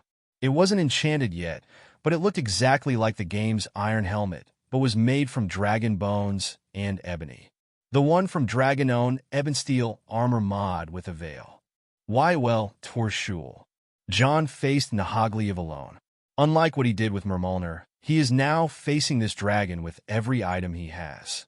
He came in front of the terrible fire breath, not minding the heat, with 2 staves under his arms as he walked on his own pace. With the flames being a few inches away from him, John used the left staff. All of a damn sudden, the dragon breath disappeared. Senselessly, it was turned into a breath of white and pink petals. No homo, okay? John wasn't anticipating this change, but it was a welcome move either way. Nahagliv, the withering, burning fury, was not just one of Alduin's lieutenants, but one of those who hated mortals the most ever since the wars with the Tsiesi and Akavir. Not just that, This particular dragon was especially proud of his flame, which won him the praise of Alduin, and for it to become petals. Behind those petals was the man who held a staff that was most certainly the culprit behind this strange phenomenon. Of course, John was carrying the Wabbajack and didn't really mean these shenanigans. Still, blocking a dragon breath head-on took a toll on the Wabbajack, almost depleting half of its charge. There was no time or need to recharge it, so John used the other staff right before Nahagliyev would wake from his daze. With the imagination magic effect of pride, John manifested a large fist made of lightning magica and launched it at Nahagliyev, forcing the dragon off his place midair. Insolent Jor mortal! Nahagliyev was infuriated as he didn't expect to be pushed in such a manner. Bad dragon! John sent another powerful spell that forced the dragon away once again, but this time, Nahagliyev was not looking at John with fury, but rather as if he understood something. You are the one my lord spoke of, Dovakian? Nahagliyev spoke. Prusa grind, Nahagliyev. Zuyuzent? Nice to meet you, Nahagliyev. Was I expected? The following conversation is in the Dovizul. I know you love Dovizul, but it is a pain to match the right words. All dragon language conversation will be between those marks. So, a mortal can speak the tongue of Dav. Too much for you to handle? I have been taking courses, you know. Fool! The tongue of our kind can't be tainted by the likes of you. Racism now? How lame. Fine, you are nothing but a lizard with wings. How is that for racism, bitch? Insolent. You think your ridiculous prattle will match the tongue of a true Dav? Ah, it is called dragon banter. Then I will shut you and your pitiful voice up. It only depends on your ability. Might makes right after all. And the showdown began. No one is to interfere. These were John's orders. It was right in the afternoon when the battle began, and it is midnight at the moment. The result. It was still ongoing, but not around Rorikstead anymore.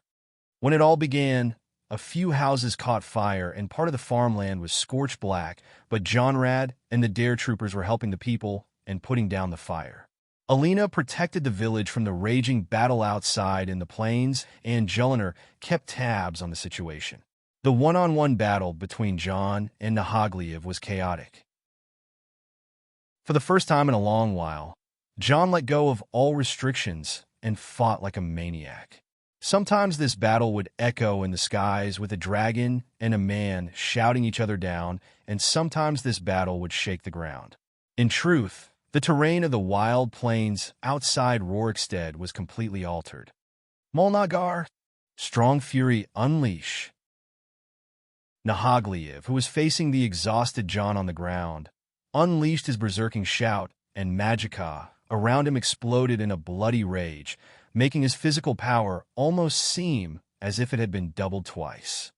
John couldn't afford to rest more than just this second. He took and revised his strategy once again in his head before jumping from his place, as Nahagliyev personally came to bite his head off. It was almost impossible to harm John with magic when he uses the blessing of Azura, Dawn's beauty. John's jump bypassed Nahagliyev from above, but a human can't maneuver midair as much as a dragon can, so Nahagliyev cunningly took the chance to strike at John with his large tail. John intercepted the attack, and as he used levitate, he added bound wings to it, reinforcing his flight speed even faster and completely going out of range. From the looks of it, John wasn't using pride anymore, as Nahagliyev has grown well aware of the threat the Elder Staff poses and would always retreat once he sees it. Why, well, Torshul. Nahagliyev shouted the flame breath once again. Fusaro da! John would always reply with the shout he is most accustomed with, and he used the echo technique he learned from fighting Mermolner to try to copy the shout a few more times, but it proved to be very draining. Even though the result of this Thursday duel was the triumph of Nahagliyev, whose flame broke through John's shout and almost reached John, who had to conjure a flying flame Atronak in order to use it as a meat shield. The Atronak wasn't even bothered with the dragon's flames. Mortal, your voice will always be inferior. Say that again, you dickless bastard. Duh. What? Dragons don't do well with dick jokes? John evaded the next fire breath and used telekinesis on a nearby boulder, tossing it at Nahagliyev. The dragon didn't even need to evade a physical object not imbued with magic. So Nahagliev casually rammed the boulder away with his head, but what he didn't expect is his wing getting cut vertically. It is that thing again. Nahagliev used the power of his legs to jump up and shouted, "Would not KSD!" The whirlwind sprint shout to get further away from that. In his place, there stood a bone samurai colossus with a terrifying bone katana covered in a dark cloak that perfectly hid his presence. Wrath has now developed his last power, which is called the Bone Lord. With it, Wrath can use bone magic to create anything from blades to arrows and even skeleton soldiers. As John's perfect warrior, John would combine his bone samurai colossus with greed that perfectly hides his presence and becomes a literal pain in Nahagliev's ass. John commanded Wrath multiple times to cut into Nahagliev's wings, causing unimaginable pain to the dragon. Nahagliev would always try to heal his wings if they are injured, which is an interesting weakness John noticed in the dragons. They need their wings to stay mobile in air, and with an opponent like John, short, fast movements are necessary. A weakness no one is daring enough to make use of unless they are an immortal undead with a badass katana and can never die as long as their owner is alive. Wrath is a wild card when it comes to long fights, as he can fit in any role for endless times and would cover for John when he needs to rest or heal. Either way, Nahagliev vowed to destroy Worth so many times during the past few hours, but this infuriating creature kept coming and going at his own pace. There was no even a way to detect him, even with Aura Whisper. Grand Vuth Stad. Bind Stop Place. Nahagliev chose to hold John away by using the Bind Shout, which could have worked if not for John disappearing as well and appearing next to him. Vik Mathar. Defeat Fall Obey. John used one of the shouts he designed for himself, which required him to use his Tyrant Aura to its full power. The shout, which was called Overpower, would downgrade the enemy's power so that when the user strikes them, they feel the impact deep to their weakest points. Qhuld Haas. Armor Might Health. As soon as John's attack came, Nahagliev used the Battle State shout to form a magic armor around his body and get some time to heal. It has managed to negate the physical damage from John's attacks, but the emotional damage was severe. Nahagliev reached the point where he was being pushed around by John. No, he was being pushed around from the beginning of this battle. This mortal Dragonborn proved to be more than just any other mortal worm, in Nahagliev's opinion. Hours of fighting resulted in such a draw situation, with the two overwhelming one another. If this mortal doesn't get tired soon, this may be an endless fight. Nahagliev retreated once again, while this time, he decided to use a trick dragons use for mid-air combat against each other. Su Grah Dun. Wind Battle Grace. Usually, the Elemental Fury is a shout that reinforces weapons and makes them faster, but in a dragon's case, this shout was working on their wings. Nahagliev flew back up, then twisted his huge body mid-air, escaping John's attacks, and as he reached a high enough altitude, he turned around and charged at John with his wings spread. John had a bad feeling about that, but all of a sudden, he fully understood what Nahagliev was doing. Without a second thought, he teleported away from Nahagliev's reckless charge. Meanwhile, all the trees and boulders in the area Nahagliev passed and were cleanly cut by his winds, as if they were the sharpest swords on Nirn. Las Yanir. Life Seek Hunt. John may have teleported, but Nahagliev has already found him in a couple of seconds. He charged at John, and the situation shifted. John would teleport even behind Nahagliev, and the latter would find a way to make a sharp turn and charge at John. For a minute, Nahagliev was gaining a lot of confidence in defeating John, but also realizing that it was impossible to catch John like that. Mortal, if you keep escaping like that, it won't be fun anymore. How about I go pay those friends of yours in the town a visit? Nahagliev was finally satisfied seeing he could have his way, but as soon as he turned to Rorikstead and spread his wings to rip through the town, his course was suddenly altered. Get over here! John launched the chains of Ozidal's evil fist and caught Nahagliev by the horns. It was impossible for John to stop the dragon from going forward, so he acted as an axis and led Nahagliev to take a round turn for his face crash into a nearby landrise. The loud crash shook the earth again for who knows how many times this evening. Nahagliev moved fiercely after the crash and clumsily tried to return up in the air. His fury and hate towards John were reaching a new height after this crash. "Mortal, you have truly done it this time, to dare provoke me for so long. I will—" "Nanny." John was somehow sitting on Nahagliev's head. Silent eye contact. John had a hammer in his hand and some dark matter in the other. Sunder and greed. He fused them together, and it became Sunder's higher form, Big Sunder, a weapon of terrifying power. Big Sunder, Dwemer Warren. Elemental damage. Soul damage. Weight control. Hey, WYRM. Let's see how much weight you can carry. System. Input the desired weight. Tons. Yes. Historians recorded that on the first hour of Morndas, Monday, the 25th of last seed August, of the year 201 of the Fourth Era, the Dragonborn killed his second dragon, Nahagliev, not a week after the first, Mermulner. The site of the thundering battle left a large crater that could be seen from the road to Rorikstead.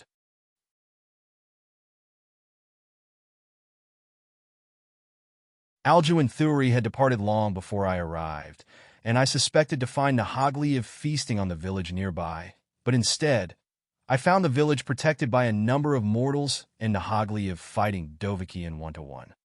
Nahagliev was bested by a mortal? Pathetic tender fangs. Nakanax snorted disdainfully.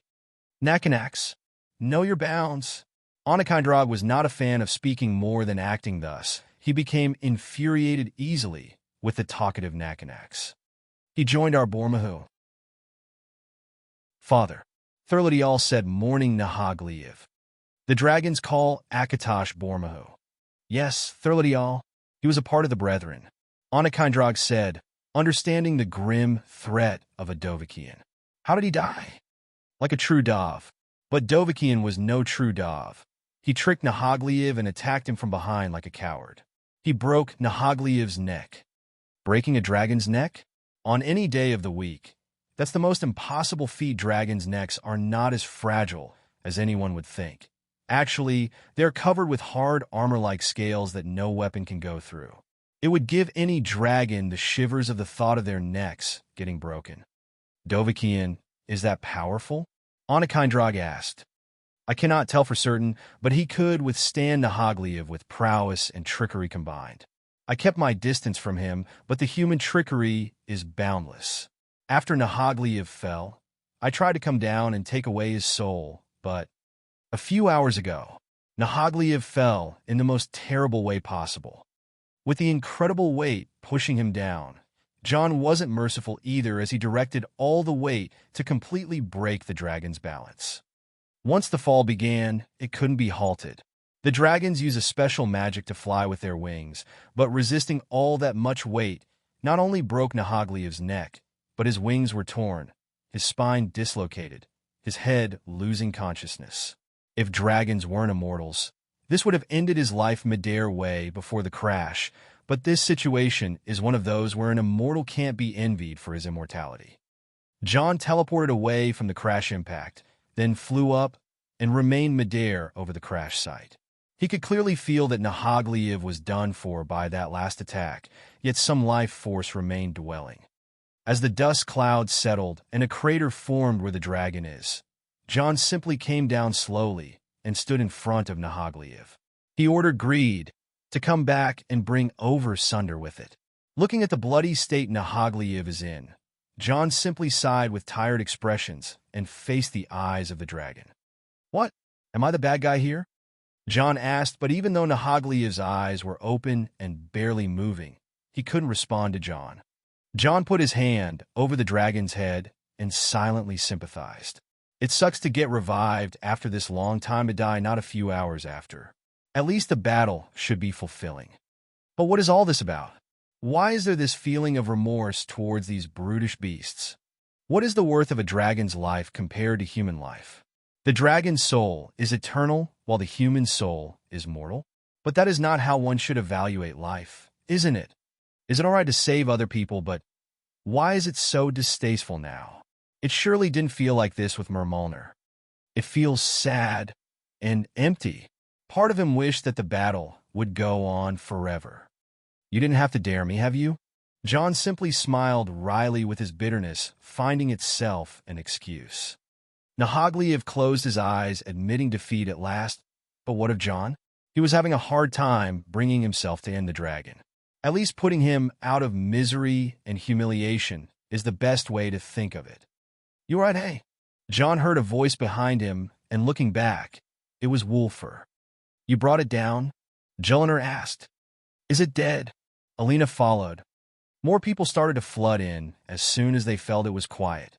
Seeing John simply standing in front of the dragon was a bit mysterious to them. They still kept their distance as John signaled them to stay back.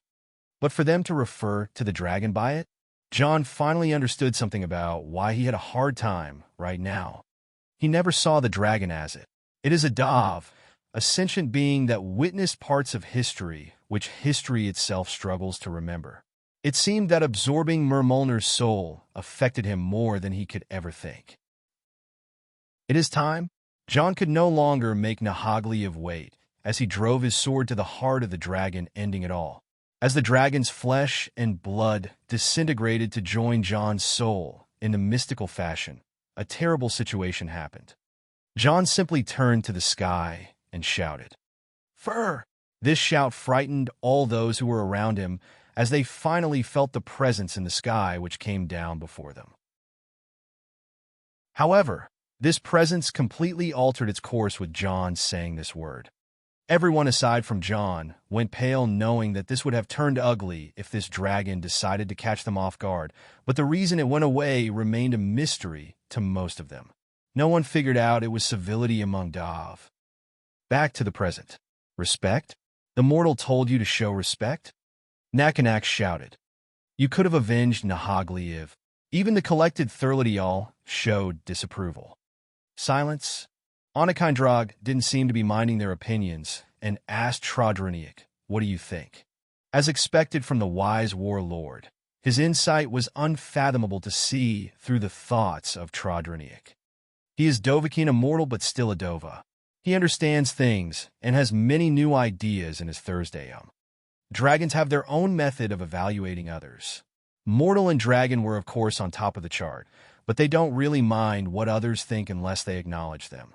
To say that a man has many new ideas means that he has more impact, power, and personality that would rise to the level of the dragons and go higher than the one who made the evaluation. In other words, it was a concerning matter for a dragon to admit. Even the arrogant Nakanax wasn't acting as wild as he usually does after that comment. Dragons possess deep wisdom despite the emotions of hate, fear, jealousy, and rivalry they have for one another. No dragons would trust another easily. There were limits and standards. Anakindrag contemplated silently until he formed his own ideas. Dovahkiin is dangerous. That we understand. We searched for his whereabouts before, but he seems to be moving through magic, and tracking him would be tricky. What else do we know? He asked. Dovahkiin has the support of a warlord in the north. I have sent my slaves to deal with him, but they never returned.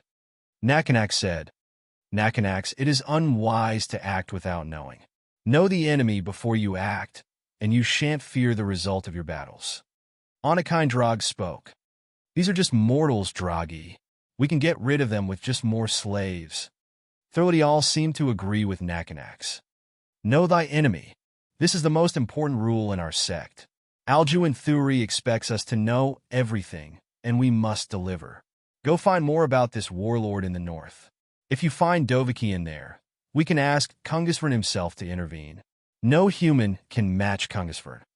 By your orders, Anakindrag, Trodroniak shouted as he spread his wings and flew away. Nakanax, you have proved able to train our mortal followers. I assign you to guide the cult and its new priest. Anakindrag said, I will see to it, Anakindrag. Thurladial, I command you to find ways to stir up this war. Go to the west, but do not get engaged in combat. Use your wits to make the mortals fight each other. As you command. The four dragons separated as systematically as they gathered. It was all part of the chain of command in the dragon horde of Alduin. Alduin sat on top as the firstborn of Akatosh. Onakindrog and another 2 lords ruled the 4 branches of the Horde, each to their own expertise, and an army of dragons following them. Currently, a few dragons returned back to life, and most of the survivors were no longer loyal to Alduin after 4,000 years. Time changed, and the mortals as well became much different, but as long as there is room for infighting, the dragons shall thrive on the demise of mortals and raise themselves a new cult. The world of the Fourth Era was bound to see events that would stagger the whole history for years to come as the Second Dragon War has officially started. Winterhold. After hunting down Nahagliv, John was feeling very restless. Something is not right, he could just feel it. Alduin's abilities proved to be more terrifying after examining and investigating what happened around Rorikstead. John went to the Dragon Mound and found the corpse of a guard almost dry even though he was killed less than 24 hours ago. With further understanding, John understood that Alduin has the ability to make things age. Alduin is called the World Eater because he can bring about the end of times by actually absorbing the time itself. This was a very disturbing fact that John couldn't ignore. Soul, time, shadows, music, all these things needed one another to exist, and Alduin can simply devour them like nothing. It is a terrifying concept indeed. John walked out of his bed, sneaking away from his wife's embrace, and went down to the basement where he could sit and study. He had a little to no materials that he can use to know more than what he already knows about dragons. The frustration was killing him, but he silently endured and took out 2 artifacts that may help him. The Dragonstone of Bleak Falls Barrow and the Golden Claw. These 2 items were made by the secret techniques of the dragon cult, which perished a long time ago, and they are complicated to understand even for him. The Dragonstone can receive feedback once one of the 22 buried dragons gets resurrected, and the Golden Claw has a strange mystical effect to it. John needed to study them both for some time to further know their true abilities, but he felt like his understanding was hitting a wall due to a barrier he can't process. It seemed that even the mighty John Dare is experiencing the limits of his potential. Maybe there are ways to boost that potential. Maybe he can finally start using those 3 black books he kept gathering dust in a corner. Or maybe he can go and look for that Ogmar Infinium book. Actually, it is about time he goes on a trip to Oblivion once again, or maybe High Hrothgar. The opportunities for learning more are still bountiful. Chapter 533, Side Questing. What's up, dudes and dudettes? It's Don speaking. Sorry for the unannounced delay. Many things happened lately, and I was to stay isolated for a few days due to getting close to a coronavirus case. I'm fine, thankfully, but I've come to hate the basement so damn much.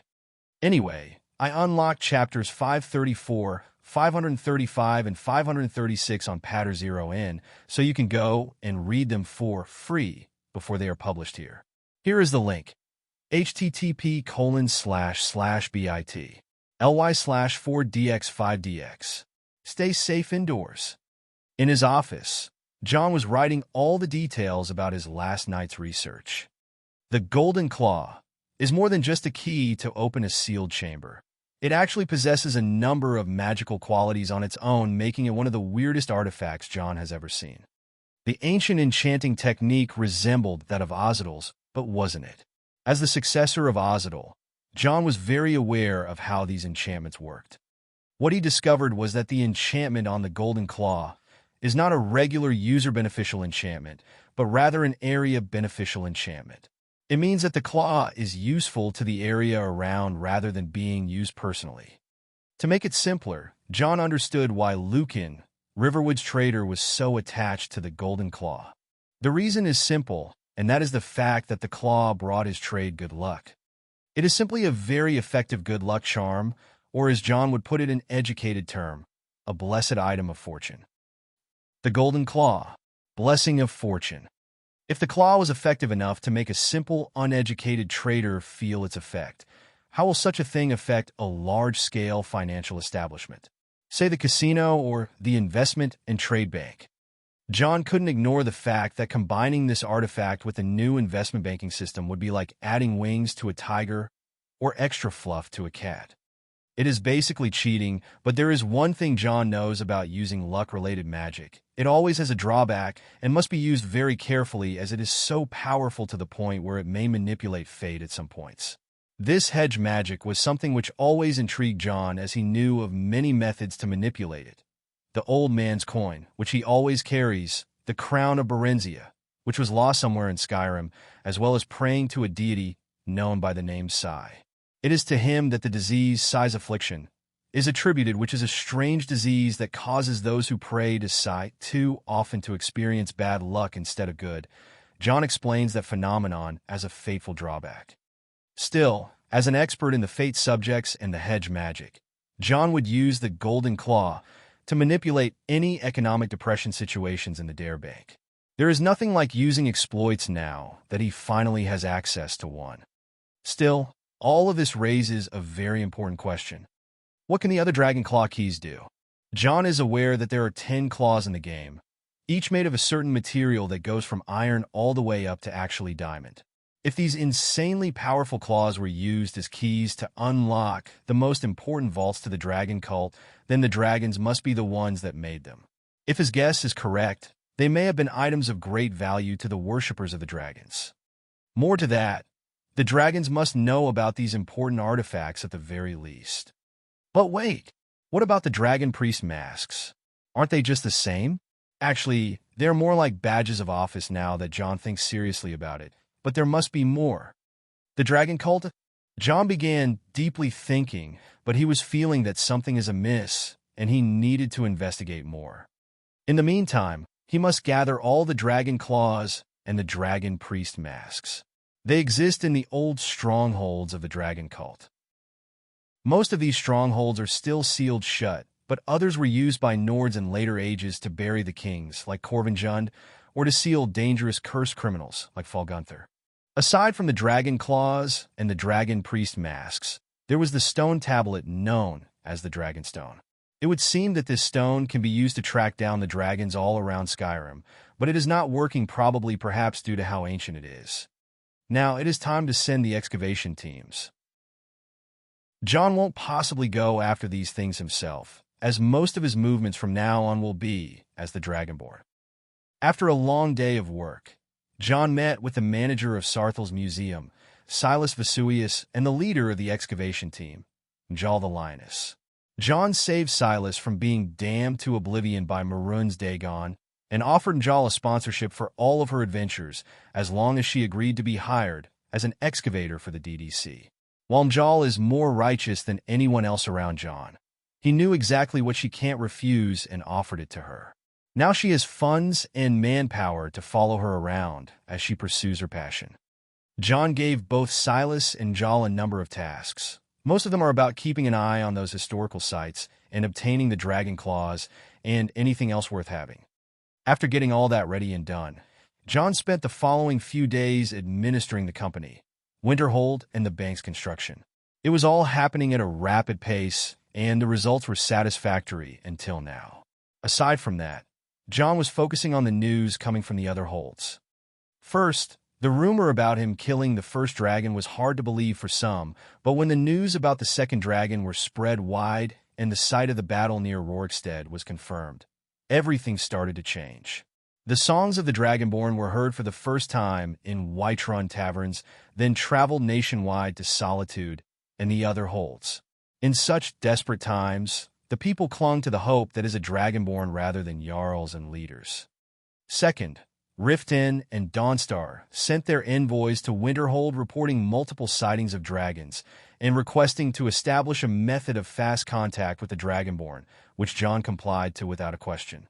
He put on the helm of the Dragonborn, which was iconic to him, and conversed with those envoys with the presence of John Rad, who dejectedly acted as his son John Hild, by standing at a visible distance. The act was a success, seeing how the father and son pair were close in appearance, which resulted in another fight between the two later that day. Third, and most important piece of news, was the Imperial Legion. It seemed that General Tullius didn't receive the news well and mobilized a few ships towards Jalmarch. Jarl Skald the Elder of Dawnstar acted rashly and sent a few longboats in a night raid which intercepted the Imperial ships and lit them on fire. The losses were minimal, and thanks to Jarl Idgrod Ravencrone mobilizing a relief party and stopping Jarl Skald from doing anything too foolish, the Imperials retreated on land after getting their ships completely useless. That naval skirmish was completely orchestrated by John. While it doesn't seem like anything related to him, John had a few agents inside Dawnstar who tipped off Jarl Skald about the Imperial ships. John also tipped off Jarl Idgrod about the skirmish, giving her the opportunity to take timely action and stop an open conflict. Analyzing this situation was done by Alina, who completely understood that General Tullius was trying to show off some muscles after the latest accident in Winterhold.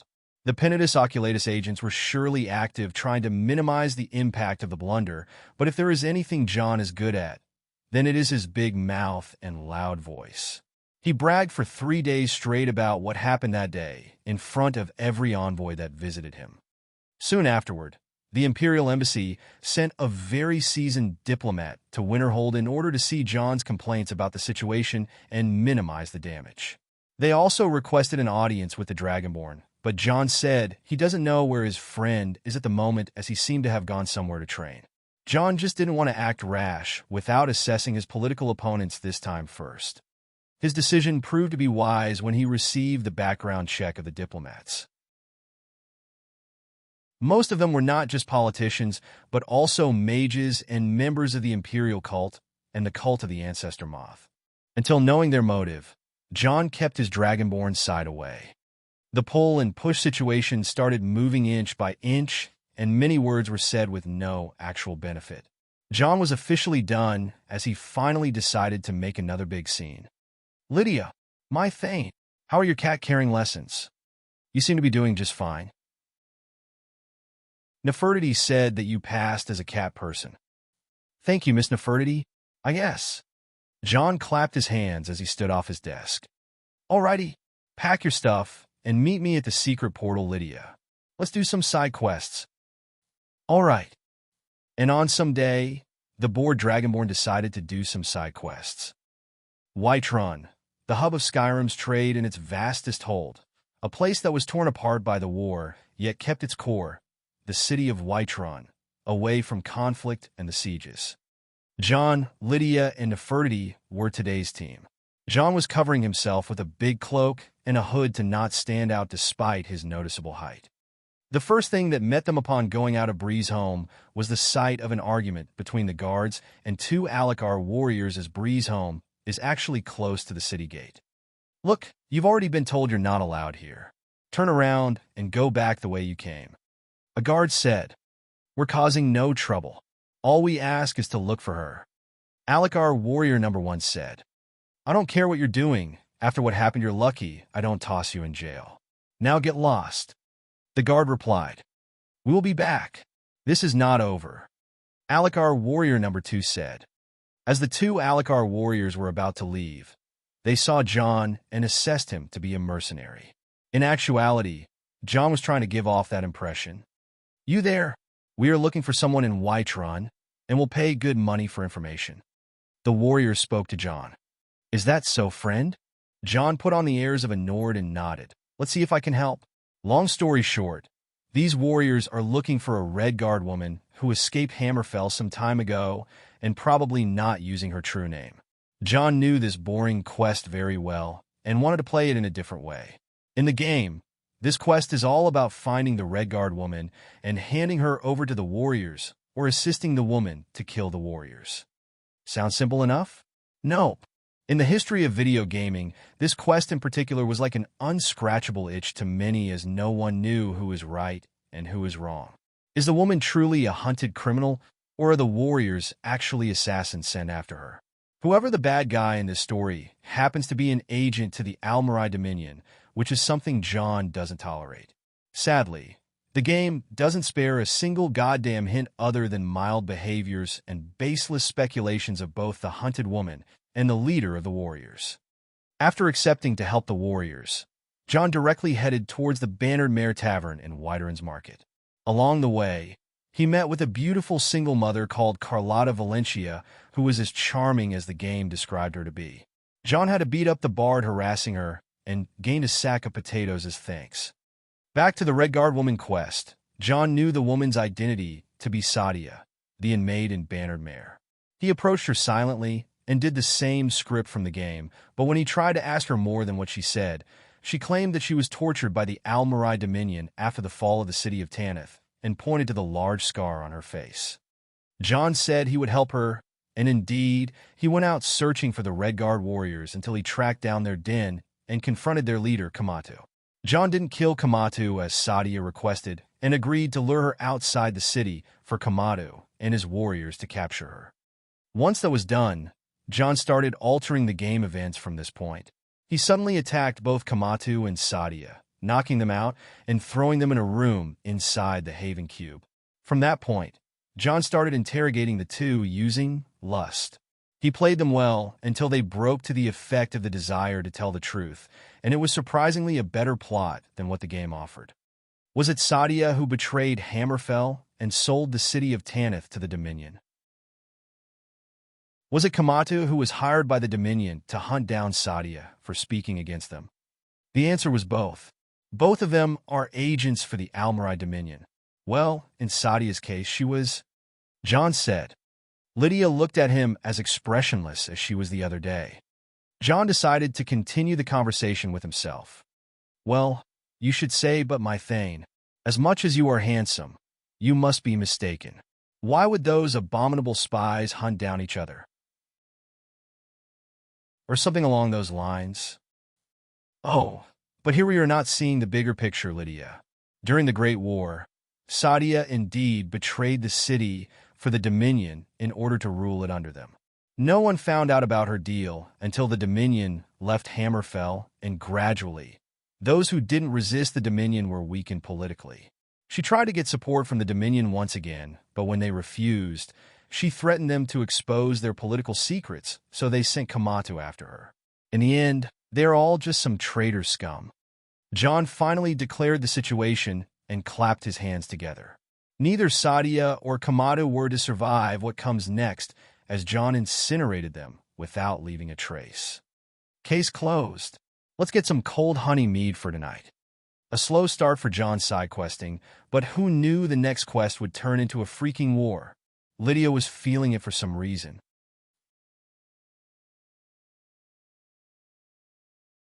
Chapter 534, Attack on Thalmor. Hi guys. So Patter Zero In has started following a new sales taxation protocol on pledges, which got me concerned, and I went through that long page of terms and policies. Too damn long. And thankfully, we are mostly safe from this situation. For those of you who live outside Europe and the United States, this doesn't concern you at all, mostly. As for those who live in Europe and the US, the taxation is only limited to streaming content, downloadable, and physical goods. In our case, we only work with support, recognition, and exclusive community access, so all of you guys are exempted from taxation. To be safe, check out your national or state law to avoid misunderstanding. Also, we give thanks and recognitions to our new, fabulous, absolutely wonderful new patrons. At Nukadova, C rank. At Joshua Hammonds, C rank. At Smashing Flyer, D rank. At Max, C rank. Side quests were fun. Slowly but carefully, and on the span of 2 days, John started finishing most of these side quests that he could remember. It gave him a great nostalgia and an incredible insight on how his actions and decisions can affect everything around him. He even got himself involved in the feud between the Greymane clan and the Battleborn clan. Even though John Battleborn and Alfina Greymane were already married, the political feud from the game happened nonetheless, but it was way less intense. Unlike the game, when the Battleborns were taking an indifferent attitude towards the situation of Thorold Greymane, who was captured by the Thalmor. This time, they were actually a bit open with the Greymanes and told them some details that their son was captured somewhere in solitude to force the Greymanes to switch sides, as it seemed that they have contacted General Tullius for the release of Thorold, but they didn't say anything regarding the Thalmor. Even though the feud was much lighter than what happened in the game, a feud is still a feud, and the ones who were harmed the most by it in the game were also the same ones who were harmed by it now. John Battleborn and Alfina Greymane.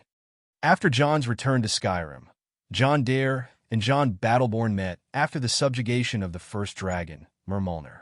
John Battleborn is one of the few people who knew the true identity of the Dragonborn as a personal friend to John Dare and a company executive. When he heard that the Dragonborn offered help with Thorald's situation, he was the first to don his armor and carry his sword for the cause.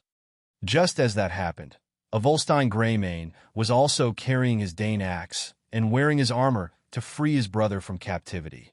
Of course, John revealed that Thorald was captured by the Thalmor, and the only way to get him out is through.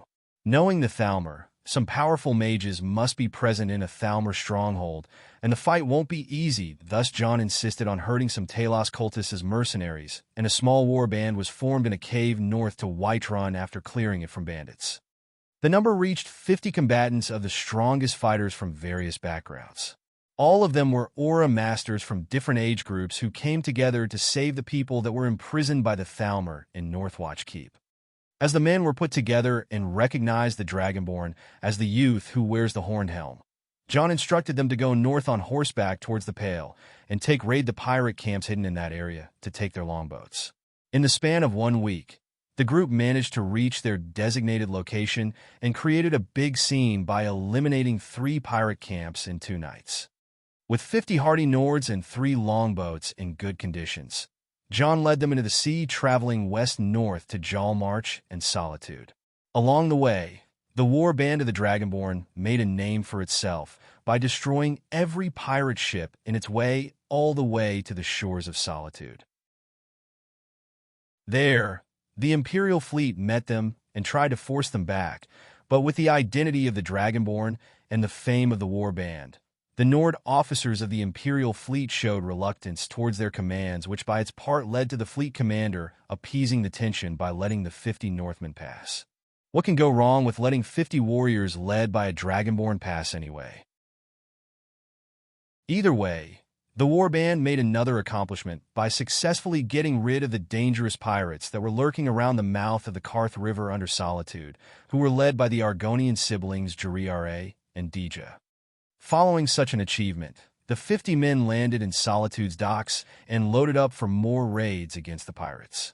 The clans of Solitude tried to invite in the Dragonborn, but the ships left as soon as they landed.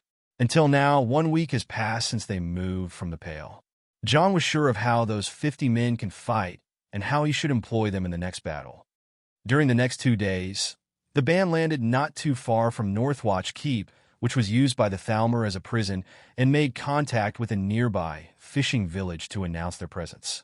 Meanwhile, John and Nefertiti went towards the keep to scout it from the shadows and figure out a plan. It all went well, and John found a total of 7 Thalmor High Mages. These were the ones in charge of the whole scene. With this information, John returned to the village to openly make a ritual dedicated to Talos and ordered a man from the war band to disguise himself as a villager and tip off the Thalmor in the fort about them. Without a single suspicion, these Thalmor sent a justiciar along with 10 Dominion soldiers to arrest the man who openly conducted a ritual and led him back into the fort. This whole thing was staged from the beginning, and as soon as the arrest happened and the man was taken, John and the rest of the warband showed up in the village and asked for their friend just to make a proper excuse for what follows. And what followed was carnage. The Dragonborn and the warband of 49 warriors raided Northwatch Keep at night.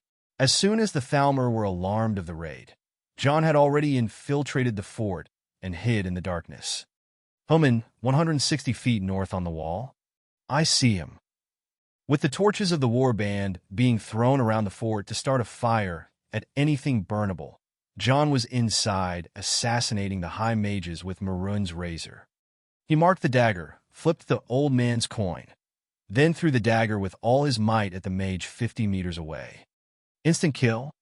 John teleported near the dagger using his mark, took it out and attacked anyone nearby before jumping off the fort's wall and running away. Assassin. Catch him. There was no way he would be caught in his current momentum. He had a warband distracting the Thalmor outside and killed everyone in his way. The reason why he had to do such a thing instead of venturing alone into the fort and killing everyone was to make fame for himself aside from being just a Dragonborn. His abilities are clearly that of a warrior rather than a mage, which is something to the liking of all Nords, and his talent in leading raids is as legendary as Ysgramor himself. He wanted the Nords to associate the number 50 with the 500 companions of Ysgramor, so that his popularity increased further. The other reason he did such a move was to prevent the Thalmor from using hostages against him. It would be very troublesome if he found a blade pointed at the neck of a helpless prisoner and he can't do anything about it.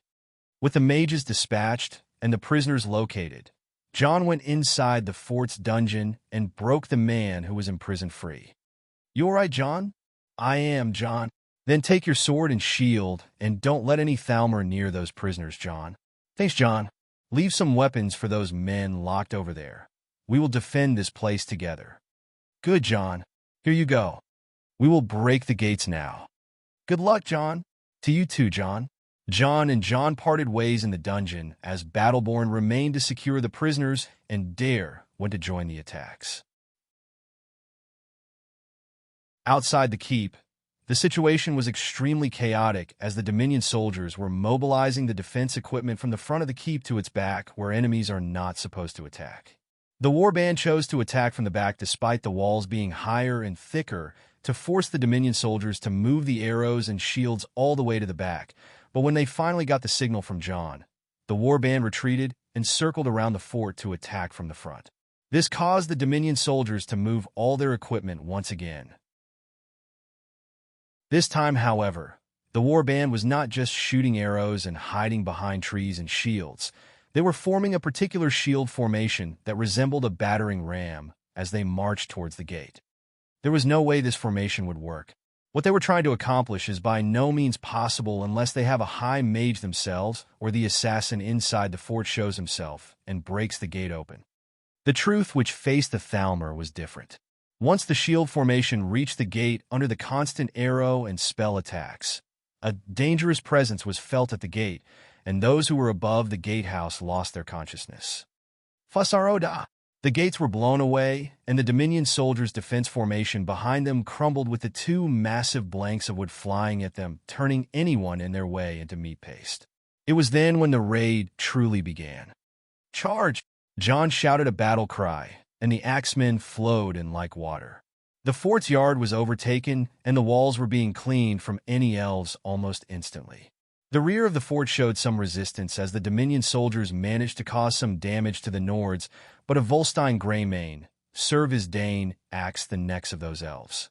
John even sent out Nefertiti to kill any elf that seemed like a threat. Inside the keep, the fight started as John Battleborn secured the dungeon against the elves who tried to use the prisoners as hostages. He had a band of prisoners with him that assisted him in the ambush. As the fight outside was nearly done, the back door of the dungeon was opened, and the warband flowed through. From the main gate, John shouted once again and broke in all by himself, cutting the elves to shreds with a great sword. As he walked the hallway of the keep, the doors opened from left and right as the Nords were killing and pillaging. They even had some Dominion soldiers tied up and dragged out of the fort as prisoners.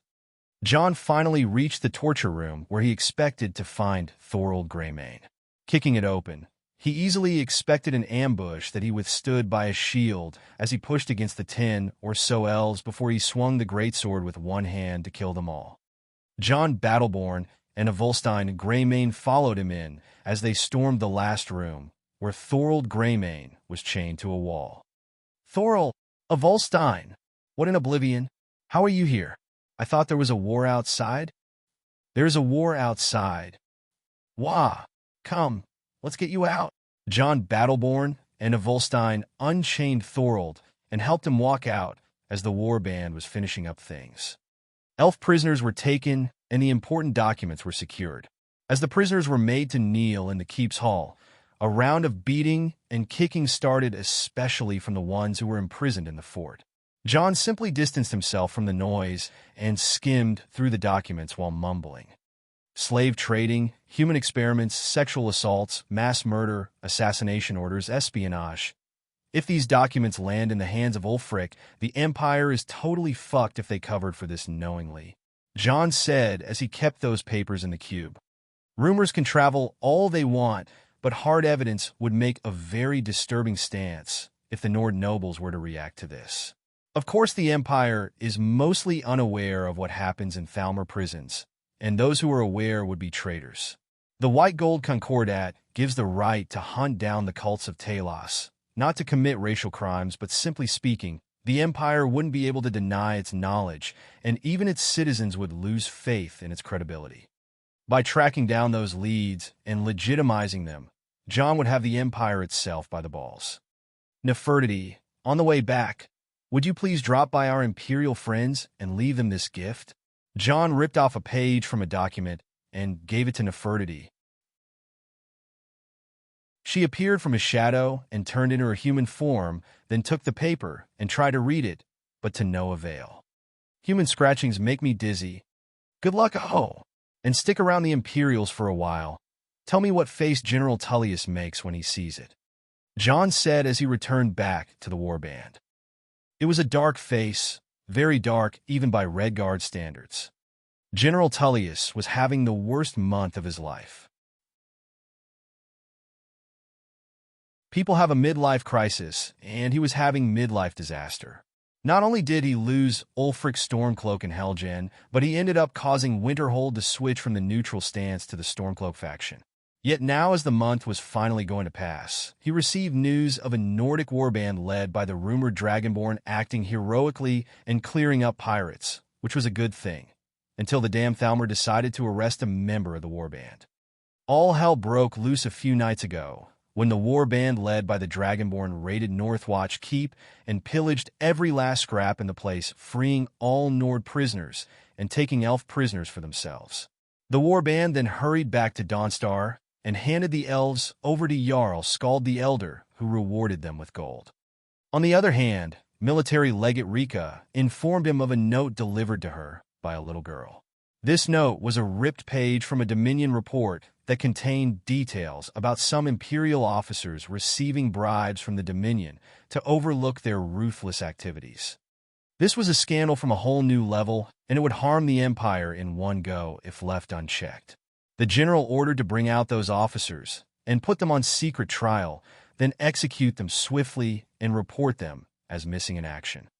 So, this Dragonborn, he's going to be another pain in the ass, isn't he? The general asked. Legate Rika refrained from answering and focused on the report. Here is what we know from Legate Julia's visit to Winterhold. The Dragonborn was there during Helgen. He is the man who was about to get executed when the dragon attacked. He used to work for John Dare during his stay in Cyrodiil. The cult of Ancestor Moth dictates that if this man is truly a Dragonborn, then there are incredible changes that will happen to the world. Seeing the dragons and the situation with the Thalmor, we are in those times, General. Legate Rika said. General Tullius felt his skin crawling with the mention of dragons, but he kept his act together. I don't need cults and prophecies to win me the war, Legate. I need reliable information. He said as he slammed the table in frustration. The Elder Council has kept the identity of John Dare as Krylin from us until that disaster happened. Had I known he is of importance to the Emperor, things would have gone differently. Now I have to worry about John Dare and his Dragonborn running wild to solidify their stance. Seeing his frustrated face, Legate Rika kept her cool. Well, the East Empire Company advised us not to cause a situation with him. Are you suggesting that I should have listened to those gold diggers merchants? Jarl Elizaf also advised us to keep a friendly relationship with Winterhold, and I had the same opinion. Well, congratulations. All of you are right, and I am the fool in this party. General Tullius tossed a mead bottle across the room in a fit of anger.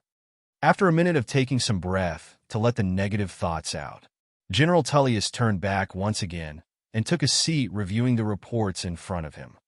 They were all accurate and well-detailed reports. Even the corruption investigation proved to be thoroughly accurate, the thing that almost frustrated him all over again. Still, in these reports he could read a certain name that wasn't actually written. In the past month, General Tullius developed the sense of sniffing out John Dare's presence in those reports. The changes of Winterhold, the relationship between John Dare and Vittoria Vici, the Bard's college espionage activities, the warband of the Dragonborn, the dragon attacks. John Dare had either a direct or indirect fingerprint on each and every report here. It is as his name was written between every word in those damn papers. Oblivion, if we were living in a novel about this John Dare, he wouldn't be this much, right? He said and looked at Legate Rika. She followed the report with her eyes and made a helpless face. What will we do in this case? He knows too much. Legate Rika said. General Tullius looked at her, trying to find an answer in her face, but she was as helpless as he is. He then simply raised his shoulders and replied, "Let's not bother with him. We'll have to cross his path in the future, so let's keep things quiet for now. Maybe we can win something next time." The general calmly decided to leave the matters with Winterhold alone.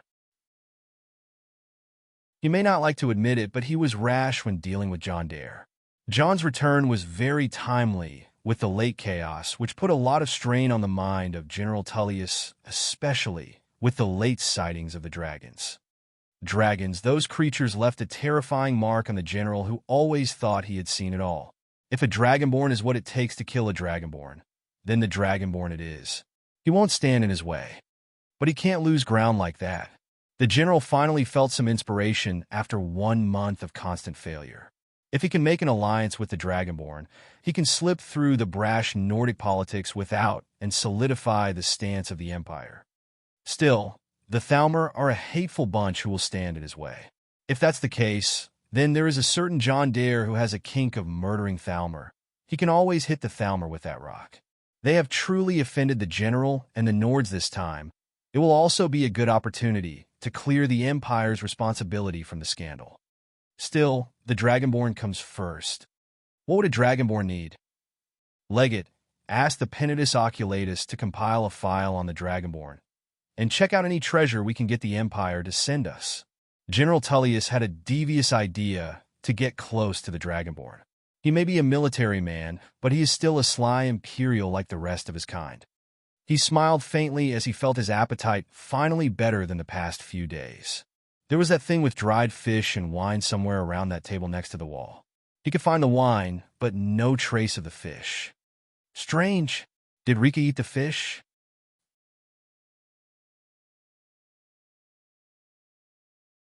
Chapter 535, A New Hand, TOUC, Mute. Hello guys. I have a small announcement. Some time ago, I joined a Skyrim mod project called Mysterious Akavir, and from its name, you'd know where it is going, aka fucking Veer. We are creating a small-scale island first called Inneslia as a part of the 3 Dragon Isles between Tamriel and Akavir to assess ourselves and how much we can achieve, but we lack willing manpower. If any of you has time and skill, we'd require you to submit a proof of your skill on Discord server, so don't feel shy and DM me directly, so I'll link you with the project lead. We need mostly everything from 2D, 3D, level designers, composers, etc. Our unique ideas include martial arts spells, wuxiao inspired, lore makeover, Eastern fantasy inspiration, and more edgy stuff. Stay tuned or help out if you can. Discord. GG/GKCKVA7. The actions of the Dragonborn leading a war band against the Thalmor had a far-reaching effect than what any can imagine. It was a sign to the warring humans that the true enemy they should be pointing their blades at is the viper lurking in the shadows, sowing discord among brothers and friends. As the prisoners from Northwatch Keep returned to their families, the Dragonborn was celebrated with many songs and poems describing his voice-wielding power, or the ancient Nordheart. Such a tale took 3 days to spread around Skyrim like wildfire, making the reputation of the Dragonborn something to behold. John didn't feel wiser than the moment when he decided to hide his identity that day. Either way, the political reaction to the raid on Northwatch Keep varied from the Jarls to the Empire to the Thalmor to everyone else. The Jarls mostly supported the Dragonborn openly in the east and moderately in the west.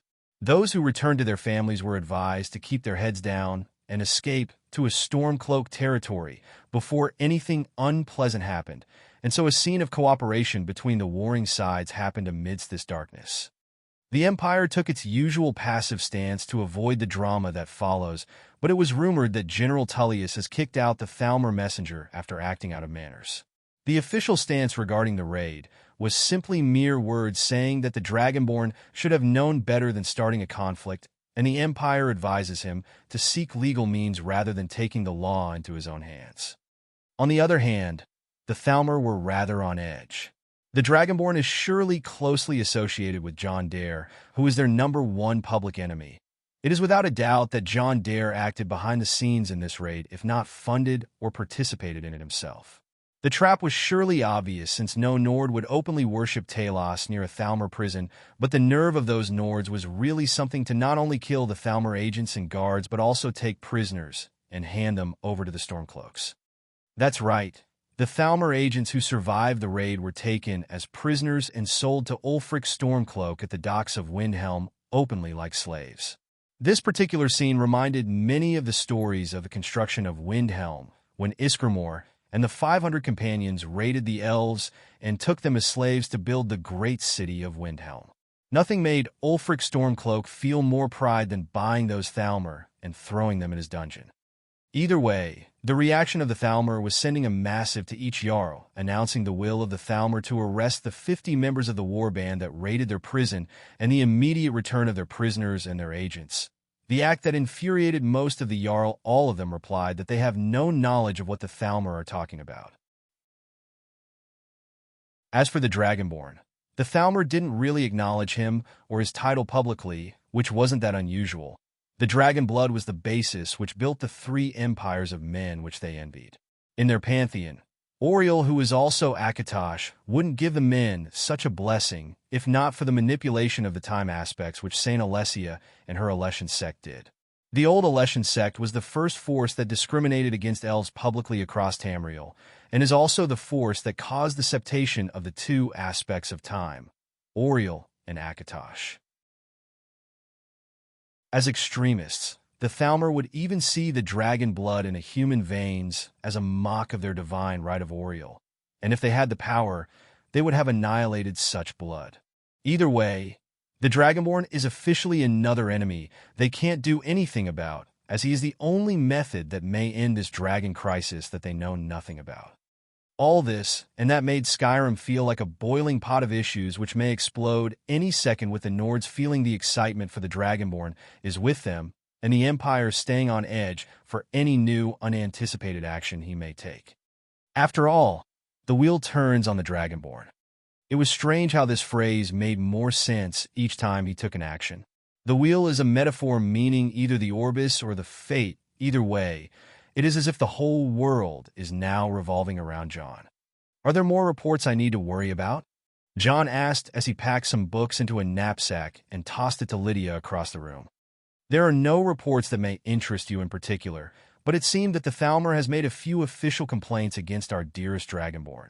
They described the attack as cowardly, and the rebels who committed such an act are nothing but rebellious heretics. Alina said. Empty words.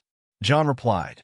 When Ulfric offered to exchange the elves for the Nord prisoners they still have, the Thalmor said that the Almarai Dominion government does not negotiate with heretics. A bit heartless, I would think. Alina said. Of course they wouldn't. If they agreed to the exchange, then once they arrest any Talos worshippers, the Nords would round up any Thalmor nearby and exchange them with prisoners. John explained. I see, to be honest, I was thinking of it too. Alina made an understanding face. Anyway, dear wife, I'll be heading out for a small journey up the 7,000 steps. Yes, finally, I'll leave Winterhold to you then. Take care. Yes, husband.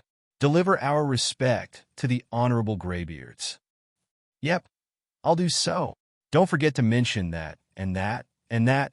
Alina kept talking fervently about the history of the Greybeards and how John should behave in their presence. Wife, I wouldn't mind it if you have some idols, but don't go fangirling on a bunch of old dudes. It's gross. Who is your favorite politician once again? An 800 years old Dunmare grandma, right? Forget I said anything. John and Alina kissed before he went out of his house to run into the rest of his gang. Due to a prior arrangement, they were to band together with John Rad and anyone strong enough to face any dragon attack that may threaten Skyrim during John's journey to High Hrothgar. With all said and done, John left his burden to them as he took his portal to Rift Inn with Lydia, and from there, he traveled west to Ivarstead on a flying flame hawk Atronak. Lydia became well accustomed to John's high functionality and manipulative nature, or so Alina made sure Lydia to be. Strange enough, Lydia proved to be one of the most level-headed people John ever met, as if she had some sort of resistance to his negative effects. She would remark sarcastically and stare at him coldly from time to time, but she was always silent and enduring, ready to carry his burdens. John would later learn that Alina put Lydia under a loyalty test, so she can never be swayed by John. It was as if Alina carved John is off-limits on Lydia's brain.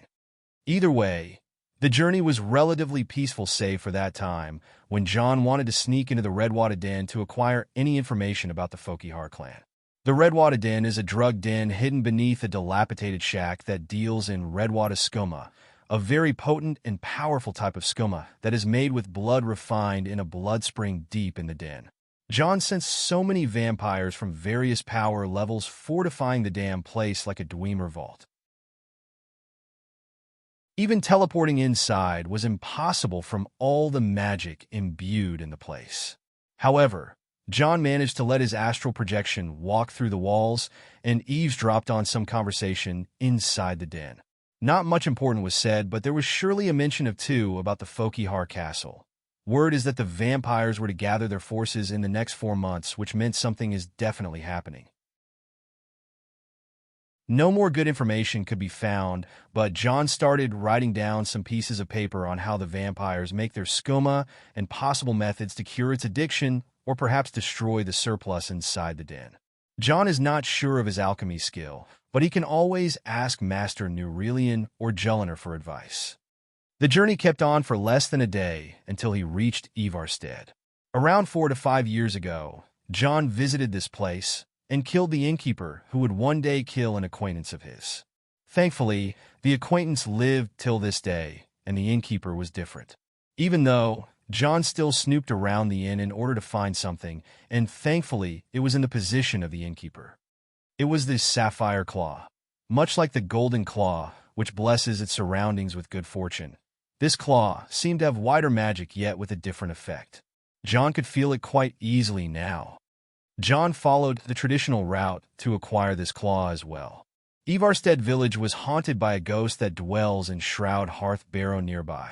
In actuality, it was nothing more than an elf alchemist who was turned mad by this barrow and the supposed riches inside it. John agreed to do some exorcism after talking to the innkeeper and delved into the old ruin with Lydia and Nefertiti. Killing the elf was a piece of cake, but John didn't take that direction. He rather captured the elf instead. He was a dark elf and former bandit from what John could tell. The man went absolute cuckoo. The Nordic ruins which once belonged to the dragon cult are mysterious and have a lot of traps that are either physical or mental. The elf who spent a year in this place now became some sort of a guardian to the barrow, as both his greed and the place played tricks on his fragile mind.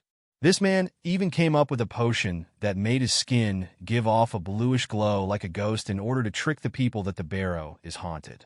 John dispatched the elf after taking away the recipe to the phantom potion and returned to the innkeeper to report his success.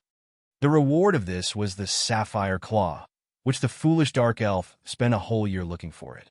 John then returned to the barrow, used the sapphire claw to unlock the Hall of Stories to the deepest part of the barrow and hoarded all the historical pieces of value, like the old pottery and the stone steels depicting events from the First Era. After all, it belongs in a museum, his museum. John and Lydia ventured deeper into the barrow as Nefertiti was revealing the traps, and John was studying everything he found and discussing it with the uninterested Lydia. The most interesting part was this sapphire claw, in fact. It gave off a strange aura, and John went around it too much to understand how it works, but it still felt strange. After a few hours of delving deeper and unearthing other relics, John found new ideas on how the dragon cult crafted their artifacts and deciphered the magic of the sapphire claw. The sapphire claw, blessing of vigilance. The sapphire claw proved to be as valuable as the golden claw in some regards. It was blessed to reveal the malicious intentions in certain areas, making it invaluable when it comes to detecting spies and secret enemies. If John walked around Winterhold with such a thing on him, he may be able to root out every single spy in his territory. Either way, this invaluable item was kept in the cube as John searched deeper in the barrow. Eventually, John clashed with the old Draugrs and defeated them in a tough fight until he finally reached the treasure room of the barrow where a word wall was carved. Here fell shield maiden Valkyries who fought with courage, but was wrong to trust the power of a borrowed sword. John read the word wall and received a revelation on the word OV, which means trust. What was left now was John's favorite part, the treasures. He started rummaging around until he took out some ancient coins, a few weapons from the First Era, worn-out books, old magic items, and lastly, a strangely large white gem. The white gem was almost at the size of a soccer ball and was all white with a mystic luster. John didn't mean to touch it at first, but the moment he mindlessly did, he fell on the ground and started shouting as he held his head. A new hand touches the beacon. Listen, stop, hear me, and obey. A foul darkness has seeped into my temple. A darkness that you will destroy. Turn down the volume. Return my beacon to Mount Kilcreath, and I will make you the instrument of my cleansing light. Asterisk huff, asterisk huff, F-U-C-K.